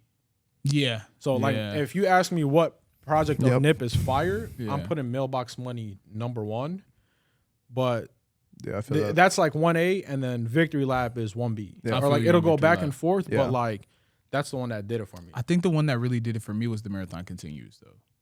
That's fire. Like that just the Yeah. Rose Cle and just the album runs that was on that tape. I remember it's downloading fire, that bitch bro. on Dat Piff and just playing it from the jump and like fire. So I got him at Damn. 1. I've always had Meek Mill at 2. okay. Meek is at 2, but his music is sometimes like depends. I like the 1942 flow Meek. Yeah. Like I need to feel your lyrics, bro. Yep. Yeah. Like the Tony Story Meek. Yeah. type Yeah, shit. like I need that's to Meek at notice his shit, like best. the betrayal or like respect the game, Yep. whatever it is, Yeah. all that. That's Meek at his best. I gotta put Cole up there too. Word. Like I don't have number one is Nip, but then everybody else isn't like 2, 3, 4. Like, Interchangeable. yeah, everybody. Mine change anytime anybody asks. Meek Mill, J. Cole. I'm gonna also put Drake up there. Yeah. Drake is just Drake. If you hate Drake, You're weird. you're just a hater. Yeah, yeah. Like, you're just a hater. You're There's weird. too many hits. Yeah. There's too many hits over a 15-year run. There's too many hits and too much substance. Yeah. Like Wayne is in and out for me. Yeah, me too. Depends. Like Wayne is Me too.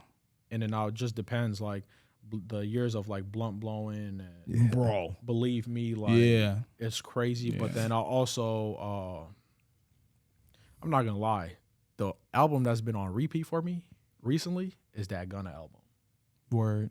No, I went through that too. It's a good though. album. I went It's a through really that good too. album. I went through that too. And I don't care what they say. Like if That he's shit a ain't got rat, nothing to do with me.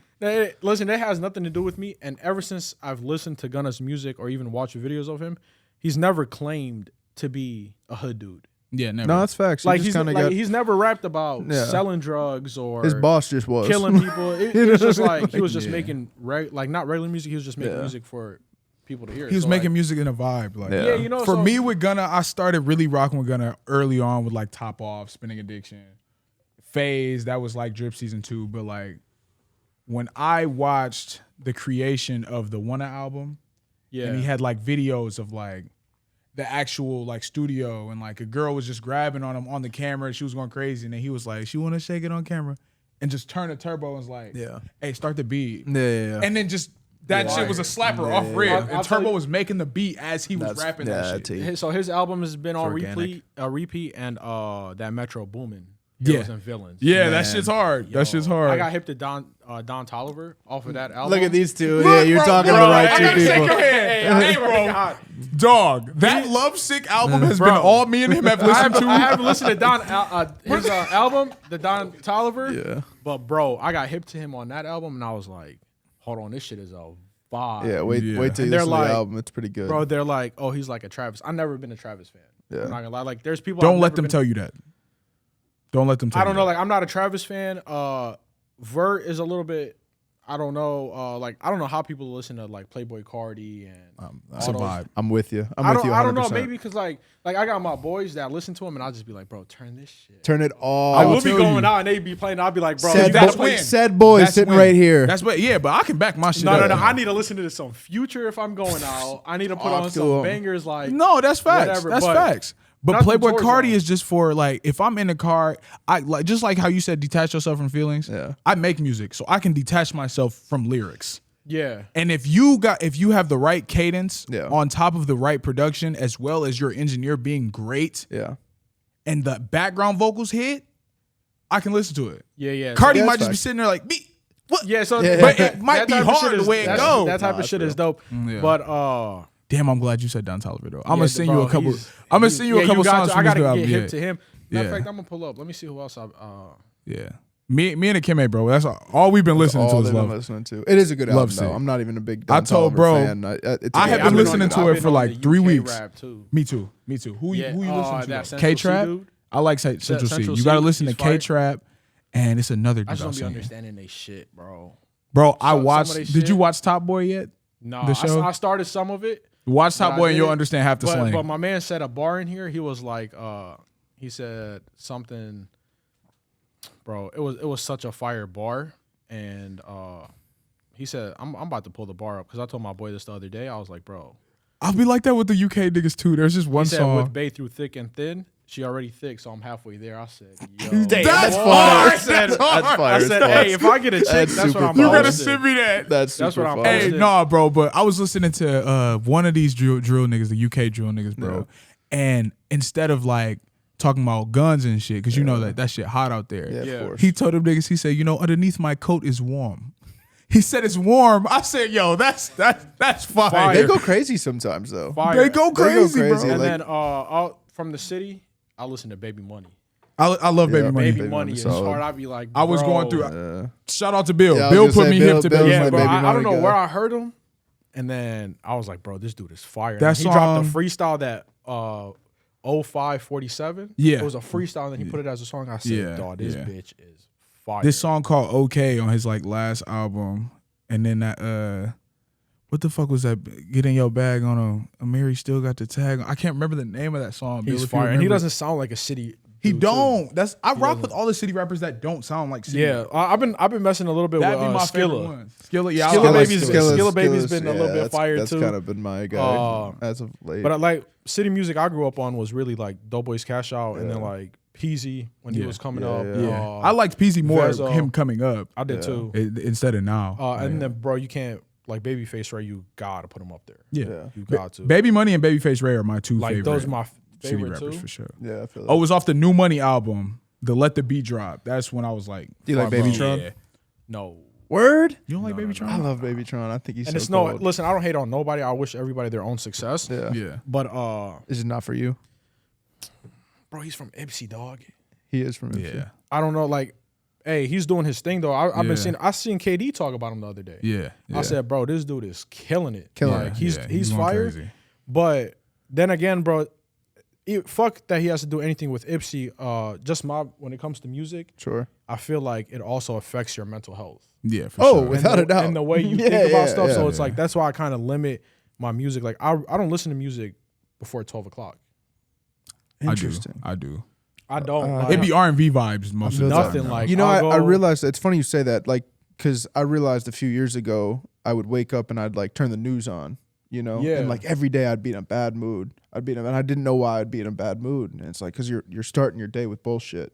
It's the Yeah, same way yeah. of waking up and eating a donut in a big ass iced coffee with a bunch of sugar in it. Like, of course Yeah. you're gonna feel like shit. It's the first thing you're ingesting. Yeah, so like facts. I stayed away from rap for Yeah. like any type of music for till 12. Anything. Anything. Unless it's like a verse from the Quran. Yeah. I'll I play feel it in that, the I feel that, I car feel that. and stuff like that. But I stay away from music. I've been more into reading. Yeah. Solid. So I've been trying to figure out different, like if I like the audio books, because I got a short attention span. I feel bro. you, bro. Audiobooks will do it, bro. I want to. You could pop an like, AirPod in yeah. and just do your thing. Yeah, but then sometimes like when I be driving, disassociate. I just don't kind know of what like the start fuck. getting in my, like I'll just start thinking about other shit. Other I'll be shit. like, Yep. fuck, 100%. Like I got the 50 auto book, the Curtis Jackson one. Yeah, yeah. Like I caught myself a couple times driving, and I'd be like 20 minutes in, I'd be like, "Yo, hold on, let me replay this." shit Yeah, I again, don't know. 'cause I don't for know real, what I the swear to fuck God. he just said. Have you ever listened to the Gucci Man audio bag? I heard that was autobiography? fire. Bro, if you're not reading anything right now, I just Pop picked up a book. I think it's pop called that in the Four audio Agreements book, or- bro. That shit fire. What's it called? I picked up a book. I think it's called like the 4 Agreements or something. It's like 4 different phases that you go through in life. Yep. But know I noticed which book like you're I talking really about. I don't like books about finance. I don't know what it is, bro. Yeah. Yeah. I don't like books about finance. Like I've tried to read Rich Dad Poor Dad. Yeah, same. I just couldn't get into it. I've tried to read books of like I like a little bit of getting to know yourself a little bit deeper. Yeah. But my favorite books are about people's lives. The Me too. biographies. Yeah. Like I've read Khaled's book, and it just makes me more of a fan, bro. Yeah, that's and, real. And it's like, listen, peek we're behind all the humans, curtain. bro. We're all Yeah. humans, Yeah. and if you can relate to my struggle, Absolutely. I'm gonna be a fan of you. 100%. Like, that's why do facts. we love athletes so much? Like Let's sitting be here real. just getting to know you, Yeah. I don't think I'll let anybody touch my ear. You get what I'm saying? Like, Just off of just the vibe, appreciate what it that. is. Yeah, I appreciate And that. I ain't even seen what you do with the Clippers on my Appreciate head. it. Yeah. You feel me? But like we love athletes. Why? Yeah. facts. Like, I'm a LeBron fan. Why? Because he grew up with his mom. Talk to him. You know, he didn't have no pops in his life, Talk to him. and he's being a great father at home, whatever the case is. But all the obstacles that he's been through, we love these athletes because we can relate to them. Absolutely. Yeah. Like, Right. hey, if he Well, made it, I can make And it. even like with LeBron in particular, like speaking from somebody who did have a 2-parent household and was, relatively privileged growing up, like he's from the fucking Midwest. Yeah, You know what I mean? that's Like facts. he's an Akron boy. Like I'm gonna always root for somebody who's coming up out Yeah, of. I don't root for people from Ohio till they get to the league. No, that's facts. I I'm not feel gonna that. lie to you, like I I feel that. I hate any not hate, but I dislike anybody that plays for Ohio State. You're they'll- a Michigan guy. You Bro, have to. We grew up in Ann Arbor. I'll tell you, Ohio State has some of the best receivers in the NFL. Man, yeah, this is the I Ohio don't State care fan what over they here. say. Oh, they all go to the pros and This they're nigga's doing the unbelievable. Ohio in the bag, bro. Bro, That's bro. crazy. I just want to know how Like- they had Garrett Wilson, Chris Olave, and JSN and couldn't beat us. That's crazy. Yeah, you had a that's- super team. You had a super team offense. What happens with that? Dog, I'm just like, bro. Unbelievable. Them boys were OSU struggling got with it. Notre Dame too. Imagine what's gonna happen when they play us. Man. I mean, we kind of been Slow. slow. We've been but- lackluster. I've been trying to tell him this. But- like, but I Bro, feel then like- again, you it's can't like- say they're lackluster if no team has scored over 6-7 points, bro. Yeah, but they're just they a should be slow scoring start. about 100. But then again, it's like just get the win. That's no, Exactly. 100%. Just get the win. Whether I you just win don't- I don't by need to one, flex against like, yeah. UNLV. What do I Yeah, need to just flex get the with these win. bullshit ass to teams let them for? know.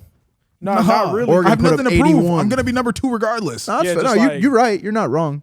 But I bro, that almost want him to Oregon just game like was step on somebody's throat and be like, Hey, was Deion Sanders is like, I'm not gonna lie, I did bet against him this week. I did too. "Oh yeah, man, that was a versus smart bet." USC, but I only bet it with Marcus. Shout out to Marcus. We said it the whole time. Shout out to Cuzzo, I fuck man. with Marcus. But like week 1, he came in here and he was saying Shador is better than Caleb Williams. That's And I crazy said, hey, talk. Marcus, we can put money on this game. Yeah, that's insane. And like I've watched Shador since he was in high school. yeah, Fire. Shador's great. And bro, Deion is like such a great dude. Like I don't even know him, bro. But for Yeah. everything how he stands for the kids and just how he is as a person, Yeah. is super dope. And bro, that's dude. When I see him talk, I'll be like, yeah, I'm ready to put the pads on. Hell yeah. Nigga, I just posted that the other day. I was like, yo, bro I was said, like- give me my theme music. I said, bro, hit me a I was fucking like, bro, helmet. I'm so down. Like I got a couple years of eligibility. What I left. don't like with like the Deion and the Prime stuff is like you have this coach who's got all this hype, who's got all this like, yeah, he's prime time, he's Hollywood, right? Yeah. He goes and he brings this light onto HBCUs. You had people tuning in, like millions of viewers watching HBCUs. He then goes to Colorado, takes a 1-11 team, triples the wins in the first 3 weeks, and he then took a job that he didn't even get paid for. you feel me? And it's like, know that, right? And Yeah, it's like, facts, yeah, Like he did. so 29 million. and then people want to call him, oh, he's a sellout. Oh, he's this. Oh, he's that. And it's like, this is so dope that he's doing this right now. Yeah. It's dope that he went to the HBCUs. It's dope that he took his sons there. It's dope that he took his sons to Colorado. Now he's got these boys. I mean, his son made what, like $5 million off NIL money he- or something he like was- that? he And was not number even all two. those boys to are getting go with paid what now. you was saying, bro. Not only did he go to the HBCU and play with the kids that he had, including his son, Yeah. bro, he brought them with him to Colorado. Took the number 1 recruit in the country and took him to an HBCU. You know what I mean? And then brought him to Colorado. Turned It's- around it's an crazy, entire bro. roster. He in, told him, he said, I'm bringing in my Louis bag. Bro, Like- and I feel him. Like he switches around this roster. The roster was dog shit, by the Bro, way. They were horrible. so mad at him for like really damn near clearing out house. For I Colorado. think- Of course he there's, had like, to. a They few had kids on players. scholarship who couldn't play. Yeah, I think there's like a few players that are. I think one of my clients was telling me the other day. Yeah.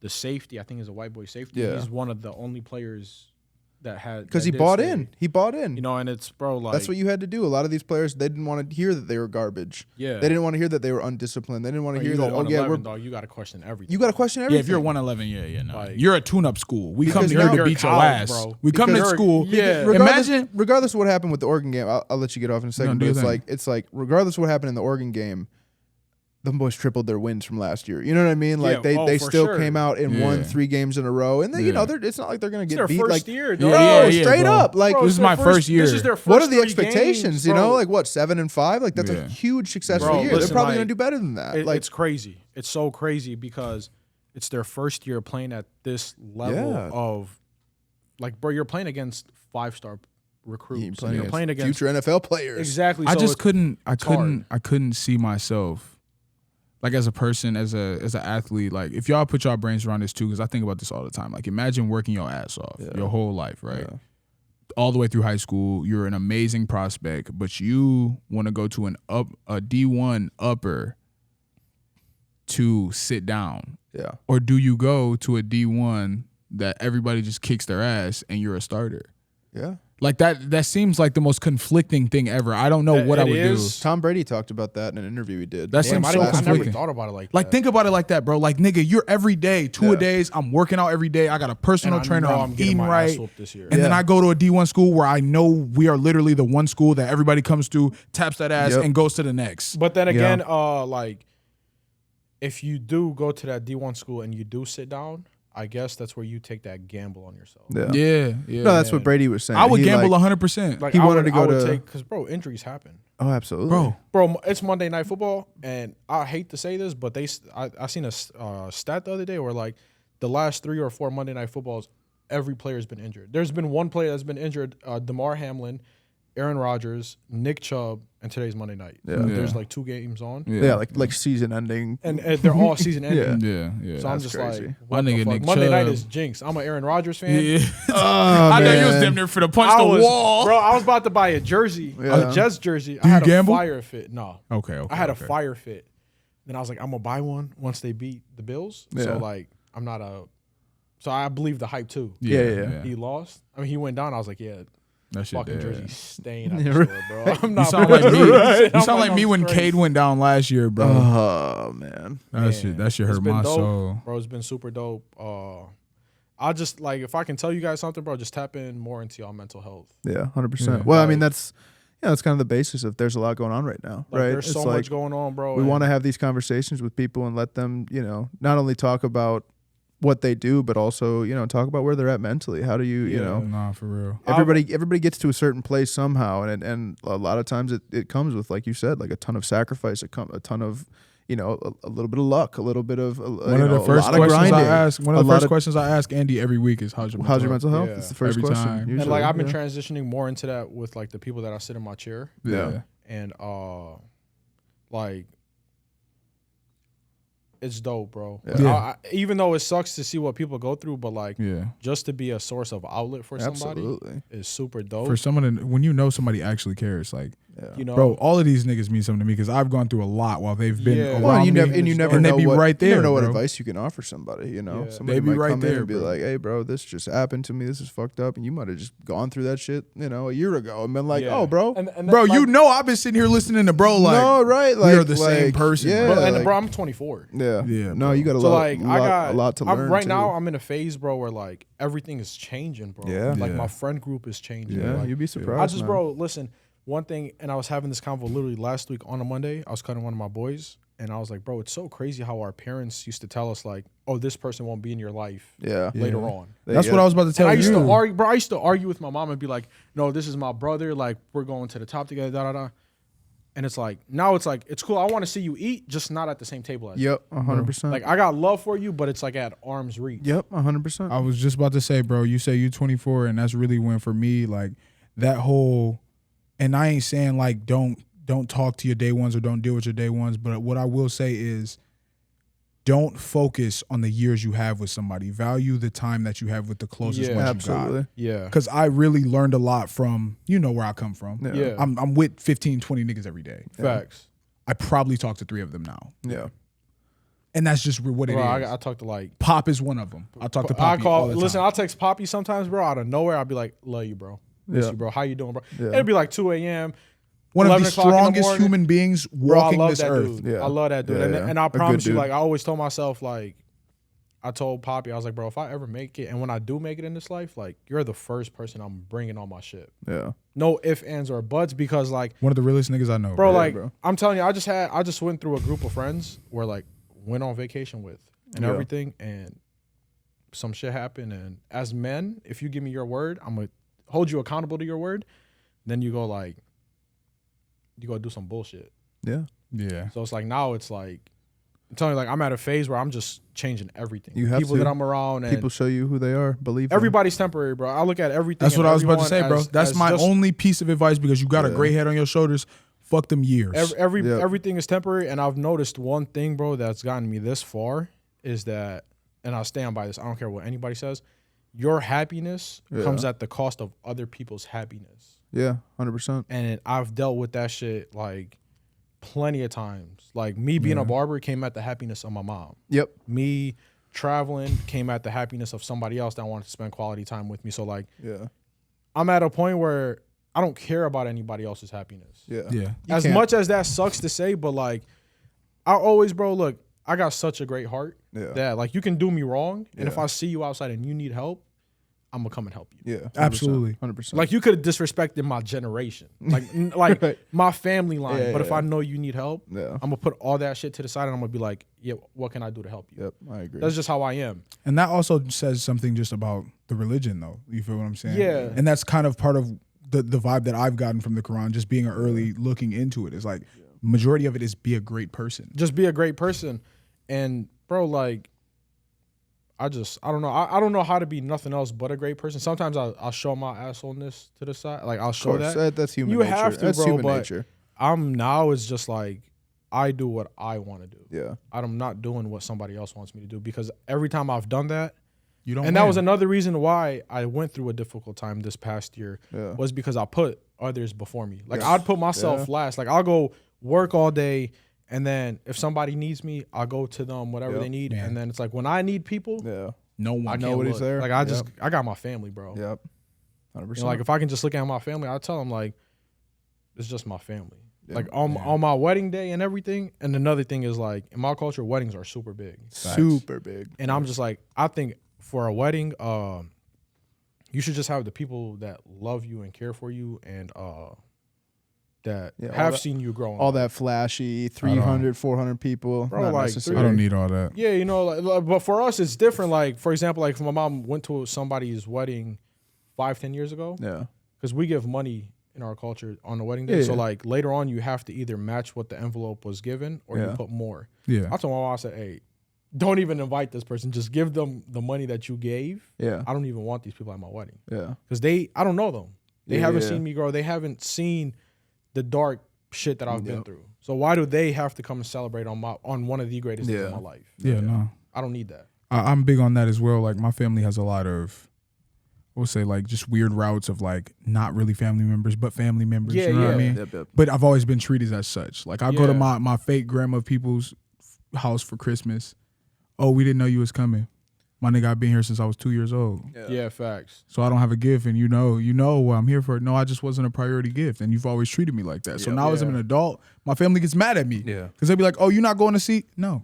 Yeah, Why? no. Why would I? Yeah. They I don't don't want to feel fuck with me. uncomfortable anymore. They never I don't want have. to feel like I don't belong. And I am or grown don't- enough to be able to say, "Fuck no." Yeah. Yeah, and then, like, bro, people. Oh, you got your own kids to focus on, you know bro. what I mean? Like, Like- sometimes I'll walk into a room and I'll just be like, dog, I don't want to be here. Yeah. Yeah. 100%. The Yeah. energy's, So like, I'll energy's just off. like if it drains my energy, if I'll go somewhere, Irish goodbye. I'm going to go to the yeah, bathroom. like not even that. Like if I go to somebody's house and I don't want to be there, Yeah. I'm gonna stay for like 30 minutes, Yep, maybe an 100%. hour, but Yeah. I'm leaving. Leaving. Like, You if better it than drains me, my bro. energy, You can bro, make that decision within the first 5 minutes, better too. than Not me, Bro, even, not like, even. I first can walk 5 down the seconds, really, steps. yeah. I can walk down the steps. I You ain't feel gonna the lie. energy. See. I asked my grandma before I even make it there. Who over there? Yep. Oh, okay. Yep. Yeah. Well, time to pick this controller up. Yeah, right. Yeah, so, and I'm it not all going. goes like, bro, like I'm at a point where I just want to connect with people at a deeper Yeah. Yeah. meaning in life. Like I want to know what you've been through. Yeah. Like I want to Yeah. know what did you do when you went through this difficult yeah. time in your life. Yeah, man. That's fire. Like that's my purpose. Yeah. And that's what I'm about to start pushing out. Like all my content is just There's a lane for it, man. yeah, just I can't even speak on it, but it's just gonna be super dope, and I'm super excited for it. I've been very excited for it, and bro, like as the great Nip says, the marathon continues. Like Always. that's my thing. Like you asked me for my 5 years. Yep. I don't know what my 5 years is gonna be, Yeah. bro, because I don't think 5 years ahead of time. I think 5 years ahead of time in certain things, but like in life, I Yeah. just look at Day by day type deal. like in a year. Yeah. I Yeah. don't even know what the fuck I want to do in a year. Yeah. I feel you. I'm But the I same know way, one thing bro. when it comes to this industry, one of my goals is not to cut hair every single day. I feel Yeah. you. That's a goal that I want where like I can come in and just cut a few clients and make what I would make cutting Yeah. a whole entire day, because there's so many different routes to go. Absolutely. Like social media is so crazy, bro. Absolutely. Like Absolutely. I've seen dudes cut celebrities that dumbed it down to not cutting any. Yeah. And they're just focused on making content. Like I know you guys see the Vic Blends. Yeah. Of course, yeah. Bro, that dude, I follow him promise on you- everything. Bro, I promise you, like this dude can charge X amount for a haircut and people will pay. Absolutely. Like he cuts high end people, Yeah. and I've watched a couple of his podcasts. Like Yeah. he's cut high end clientele off of his list because he wants to focus on other things. Yeah. And to do something like that, bro, is like.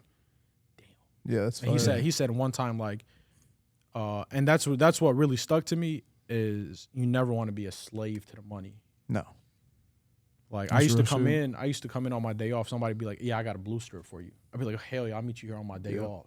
Yeah. But then I'd be like, "Damn, you bought a couple hours. You of bought my my day time. off, Yeah. $100. Yeah, facts. Like that 100 ain't shit." Yeah. Yeah. And I basically just told myself, I'm a slave to this money. Yeah. Yeah. I'm only worth this. Yeah. But My mental health is less that's important been than my this biggest right thing, here. bro. Just taking care of my mental health. That's what I just want Because to. you'll piss away that Bro. $100 on some bullshit. Yeah, Quick. On a bro. heartbeat. Quick. On a Bro, heartbeat. gas and a couple bags of chips and something to drink. Yeah. You already have fucking $80. Yeah.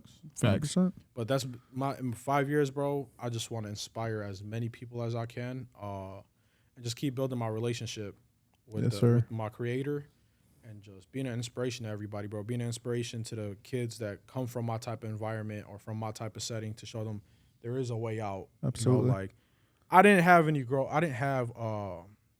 people that I looked up to. I just had, Yeah. and as the quote, or it's not even a quote, just everybody says it. Like I just had people I didn't want to be like.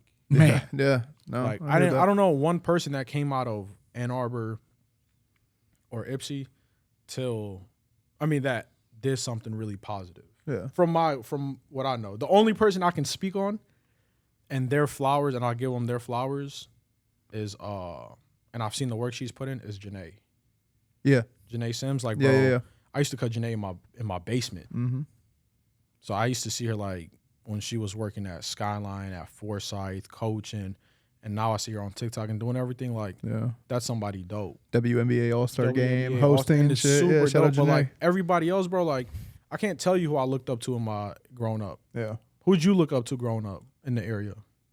The wrong niggas. I'll put it to you like You get what that. I'm saying? Yeah. And like, I'll tell you one person. Listen, this is so crazy. Back when I was in high school, and we can finish this off quick. But when I first started cutting hair, funny story. I used to be in math class, and who used to sit next to me? Mook. Rest in peace, Mook, bro.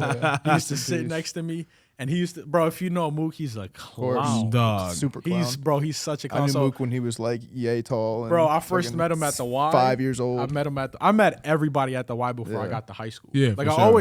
was always hanging out with people 2-3 years older than me. Yeah, man. Yeah. I knew Juanye at the Y. Yeah, no, that's facts. Yeah, yeah. And That's then, that's I that's started a seeing him at fact. the games. I'm like, all right, That's bro, a the Y fact. used to be No, poppin'. the Y used to the really Y, be popping, bro. Monday to Thursday was Remember poppin'. niggas used to have to stop hooping for the men's basketball already Bro, to punch everything. air, bro. You go upstairs, you'll walk up, you be like, man, fuck this volleyball shit. It'd be indoor soccer. You'd be like, dog, I get the swear to fuck out of God. here. I met him at the Y, and then my boys, they used to come like Kyrie and Trey Banks. Yeah, and all yeah, so yeah, yeah. I know all the guys that they used to hang out with. So when I got to high school, Yeah. I was that freshman Yeah. that knew All the older sophomores dudes. and the juniors Yeah. and the seniors because I was hanging out with them in the neighborhood. I was the Yeah. youngest dude in the neighborhood. No, that's facts. And when I was watching these haircutting videos, I used to watch 360 Jeezy and stuff, and he'll be sitting right next to me like, bro, you ain't about to cut hair. He'd be like, you about to fuck motherfuckers up in the barbershop. And I used to tell him, I'd be like, bro, you gonna let me cut your hair? Yeah. And I swear to God, he'll be like, yeah, I got you. Yeah. But like he never, like not that he never did, but like sometimes when you say something, you just don't follow up with it. Yeah, Yeah. of course. And that's really how it is. And he was just like he used to always make fun of me like in like a dope way, but it was Yeah. also some bullshit. Like Always. if you know him, you know he's A bullshit. Bro, shit Mook talker. would FaceTime me at 1:00 in the morning. Yeah. Nothing going on. And just be like, bitch, you ugly as hell. Dog, what, I'll be like, what? He'd be like, I We used to love play you. I'm 8 gone. we used to play 8-ball, the mini clip game. Yeah. And I remember one time I was sitting in Spanish class.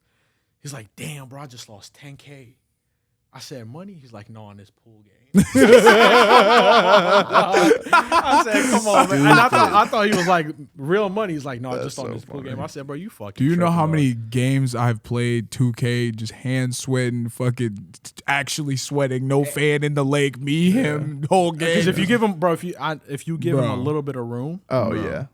oh, he's running with it. Yes. And that's what I Oh, loved yes. about him. Like, Oh, when he yes. used to be on my team, when we used to hoop, Yeah. I used to always want to play with him because, like, his energy, his bro. energy energy is was dope, great, and he'd be yeah. like, he knows how to get in somebody's head. Tori was a lot like that. That was too. one of the only people that could get in my head when I was hooping, Bro. bro. His move. Him and Dev.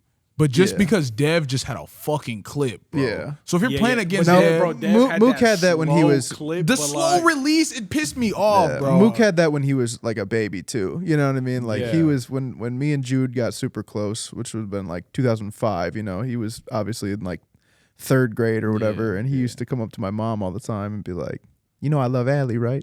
Like you know I love Allie. Him and Tim Slayton used to both come up and be like, "We gonna marry, we gonna marry your daughter." And my mom would just be like, "Oh my gosh." It's dope. And bro, those kids, like everybody, nothing but genuine people, bro. Yeah, straight up. It was just like the West Side really, we all had the same story, so we all just stuck together. Like, I can't tell you, like, it would be like a day where Mook and them was hungry. We was all hungry. Yeah. Everybody hungry. Yeah, well, like I used to go to my mama cook and be like, here you go. Yeah, bro, that's how it is. Like my boys just like, if they mom, I mean, not that my mom didn't cook, but it was just like, if my mom made something, I'm gonna go feed somebody else. Yeah, it's vice versa. Like we all somewhat had food in the fridge, but it was just more of like, I know you probably had this last night or 2 days in a row. So like, I'm gonna give you something. Different. We used to go break like, bro, at McDonald's. We used to go break like $5 between like 3-4 people. Yeah. Nah, you know my favorite memories is, bro, and it really means something, dog. Like I don't know if you hit, but you was on the West Side, so Hello Foz on like Tuesdays used to have $1.50 cheese bread.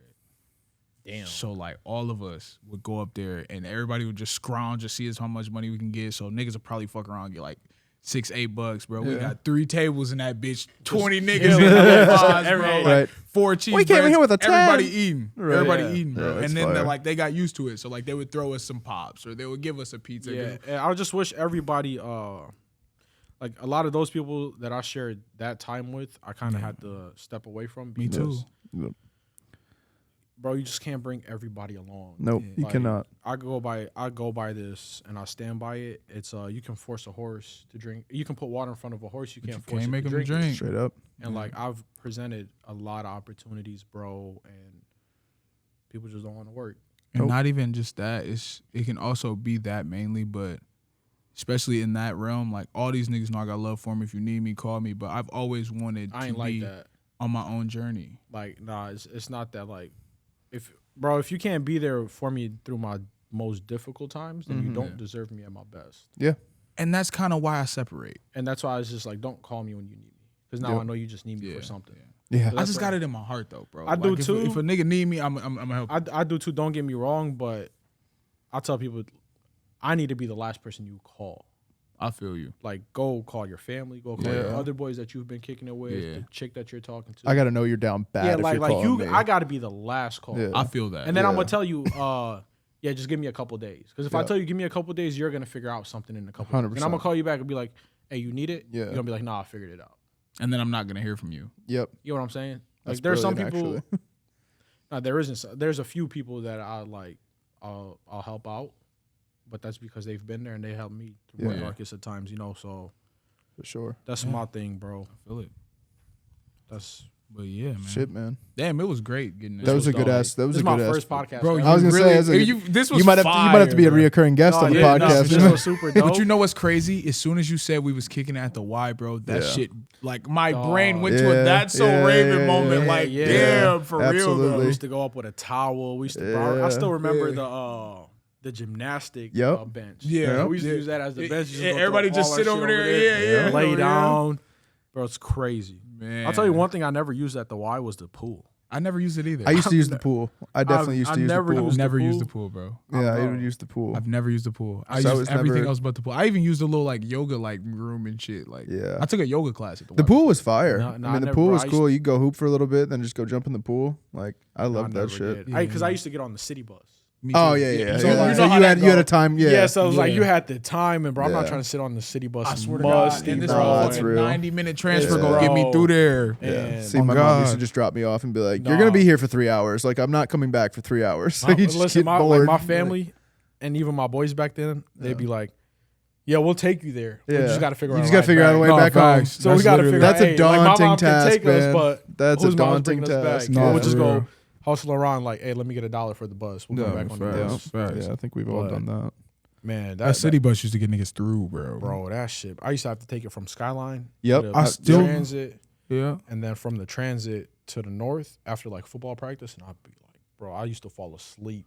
I used to miss like. You ever fall asleep and wake up in Ipsy on the bus? No, because my That bus shit never has used to happened to go me that multiple times. But I'll tell you, bro. like, I'll miss the bus. It'll go like through Airwood because there was one bus that. Yep, it has to I know take the same exactly what you're route. talking about. It's like Yeah, bus That's number one. So like, hilarious. I used to sleep when it gets to Plymouth. the Dew Warren or whatever the fuck I should say. It's like I used to sleep when it gets to that Kroger. Yeah, I'll be knocked out through all that, and then it'll go like down Carrot Way through Yeah. Airwood, and then Yeah. it'll come back to the library. yep. And I'll catch that. I'll be like, "Yo, this is the bus that I'm getting on." Yeah, Because facts. the other one, if Yeah. you miss the first stop, if you miss your stop, you're going right back to the transit. Yeah, Straight facts. up. Bro, I remember, nigga, I was doing a football camp and I was fucking exhausted. Leaving Skyline, got back, but the bus from Skyline turned into the 4 at the time. So, nigga, I'm just sitting on the 4, like, Sleeping. bro, I wake up at the Ipsy Transit Like, with done. 75 cents in my pocket. I like, done goofed. oh, Yeah, shit. done. Had to get back to the crib, bro. I Being called a my shorty, mom. bro, being a shorty and getting to the transit at night is nothing but crackheads. Yeah, and it's straight scary. You'd be like, I hope no one talks to me. Yeah, you'd be like, bro, don't come up to me. Yeah. Don't do nothing. Because it's bro. like, you don't know what this motherfucker is going to do. At You all, don't. bro. The downtown Ann Arbor crackheads were like smart too. So like, They're super smart. man, Crazy. yeah, bro. But it's been great talking to you. This has been dope, bro. It's This been was really super dope. You said this is your first podcast. This is my first. You went to a media training class, bro. Nothing. Right? Nothing. But then again, I also think it's like talking to the people that sit in my chair that kind of make it a little bit course. more comfortable. Like I can Yeah. I can really have a conversation with anybody. Yeah, Yeah, man. That's what I feel like. Whether it's about sports, whether it's about life, but this is my first one. This is my second time like being interviewed, and but this has been dope. Hopefully, I'll see you in the chair. Yeah, I know I'm absolutely. gonna see you in like a few months. course. Once you want to go back to the Post Malone look, I know that's when I'm gonna see you. He knows me too well. Oh my He knows God. me too well. And so dope. He can rock both looks. Yeah, bro. I told you I That's- call him he DY when he That's got his why I haircut. usually do like half a year with the Yeah. short look and half a year with the long look. That's just kind of how I like yeah, it. man. You know what look I haven't seen on you yet? What's The that? Mullet. The mullet? Yeah, I haven't seen- Nah, we that's haven't not done a mullet. that's not my bag. I don't think I'd do that. I don't know. I think can you see guys with a did mullet. it Oh, once. I could pull it off. Bro, I you just got don't the think scruff I'd- beard. You can get a Yeah, mullet I know off. I could get away with it. It's But just, you I don't would have look- enough you would clothes look for it. more- Well, it's like you said. It's like it so much of like my style will go with my hair. Yeah, You know what I mean? But you would Like- look Mexican Yeah, with the everything, mullet. yeah. You won't look Latinx. white. You look like a white Latinx. Mexican. You know what I mean? You look like a white Mexican, Tapping bro. with my Latinx daughter. Yeah. You feel me? How's she been? She's good, man. She's out here or super she's good. still in Minnesota? She's they're in Minnesota right now, just to go visit, but they're coming back on Thursday. It's cold out there. I've She's- been out there once. I she's- said I'm straight. A year and some change now, and she's talking and walking, and it's just the weirdest shit. That's ever. gotta be the It's scariest It's thing, the bro. craziest. That was the shit most to fun see, period. bro. I won't say that's the most fun period of having kids, but like just watching the motor skills develop It's and like crazy. going from this to Oh, dude, I'm literally. like, what the No, fuck? I was on FaceTime with them last night, and I get on. I'm like, hi, and she just goes, hi, and Yeah. we just kept going back and forth for like 5 minutes, and eventually Nikki was like, okay, this is fun. I'm like, hey, I'm bro. scared to have kids. I don't think I Don't want be. kids. No, Don't you be. do. That Don't- shit's I don't fire, know. dude. I don't know, What bro. I just heard from you over the last 2 hours is like You got your head when you on. find that woman, I think that- that's what it is too. and you'll know like because you'll trust her to be the mom that you need Yeah. her to be. You know what I mean, and be the partner that you need her to be. You know that like I was lucky enough to find that. You know what I mean, like, and to have somebody who you trust like to that level. yeah. And you're on the same page about stuff and like how you're gonna raise them and even then like sometimes you think that you're, you know, oh I'm dead set on this and then she might open up a different, That's facts. you know, like Oh, well that's okay real. look at it like this and it's like Yeah. well dang I didn't even think about that. And I'm I not- gotta wait for that. I'm but- not Yeah. with my kids' But mother. you'll Like know. she's fully married, but when it You comes got to kids? yeah, I got Yeah, two. you got two. I got a 6 and a 7-year-old. How old are you? I'm 26, Boys or girls? boy and a girl. Boy and girl. I think I'm gonna be a girl dad. Yeah, girl dad's fire. Bro, but what I'm That's saying what is I like feel. when girl you dad's fire.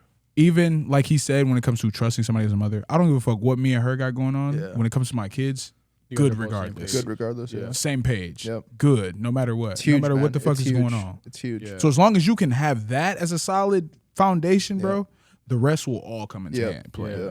I just think like I don't know, bro. I'm really not at a because I told you I've given my energy and everything to a lot of people. Like I'm at a Yeah. point where I just wanna nourish, like not nourish, but like I just wanna and keep investing in myself. In yourself. It's, Yeah, it's not absolutely. your time yet. It's But not- you'll know. I know it's not. You'll you know. like, You'll know when but it it's is. cool. You know. Sometimes You got a lot it of time, it bro. be You're unplanned, 24, though. bro. So like you never know. Bro, and that's the thing. Like, That's why it's we so can great plan. seeing bro. Like If I told you 2 years ago who my wife and who was going to be in my wedding party, it'd be a whole list of people that I bro, don't and what even I'm talk telling to you right is, now. I You know watched. what I mean? Like I watched life him, just happens quick, bro. bro. I watched him Life go happens from quick. my nigga to a co-father, bro. Yeah. Yeah. And it's super beautiful, dope. my nigga. It's beautiful. My nigga walks with a whole different charisma, dog. Yeah, Like, super. You have dope. to. You got to rise from that I think moment. like we say like we plan, Yeah. but God is the greatest. Yeah, 100%. planners, bro. Like We make I might plans not and be God ready, laughs. Yeah. Bro, I might not be ready. No, and next thing you know, 100%. God puts me through something like yeah. The 100%. I mean, that's what I ready to dealt with, settle bro. down, but I think it comes down to finding the one. But hopefully, I'll get you guys on the new content. Yes, you know, sir. maybe Absolutely. We can Please. transition this Yeah. onto the new content, whether it is Absolutely. whatever it is, you know. Yeah. But just like I said, take care of y'all mental health. Yes, sir. You as well. Always put yourselves first, bro. First and foremost. Like I know you guys got kids now, Yeah. but try to put yourselves first. And Yeah. all this shit is a marathon, bro. Yeah, Big 100%. facts. I look at everything as a TMC, marathon, baby. bro. It's a TMC. It's a marathon for life, and just got to run it at your own pace. Just stay in your own tunnel vision. Don't worry about whatever. I got even tatted on me. Comparison is the biggest thief. Comparison is the thief of joy. That's facts. And that's one thing. Like you just gotta when you know your time is your time, Yeah. you just keep putting in the work. Like I know I haven't reached my peak yet, but Yeah. I know it's coming. Absolutely, That's bro. facts. So just Yeah. marathon continues, bro, and I can't wait to see what this does. Just please be more consistent, Yeah. so we can start playing this in the shop. Hell yeah. Let's get it. And nothing but love. All right, brother. Big facts. Whatever y'all need, I'm Absolutely. here. My Trying to- dog. whatever I can help with, y'all just, hey, I'm just a call away. Absolutely, brother. Big facts. Cool.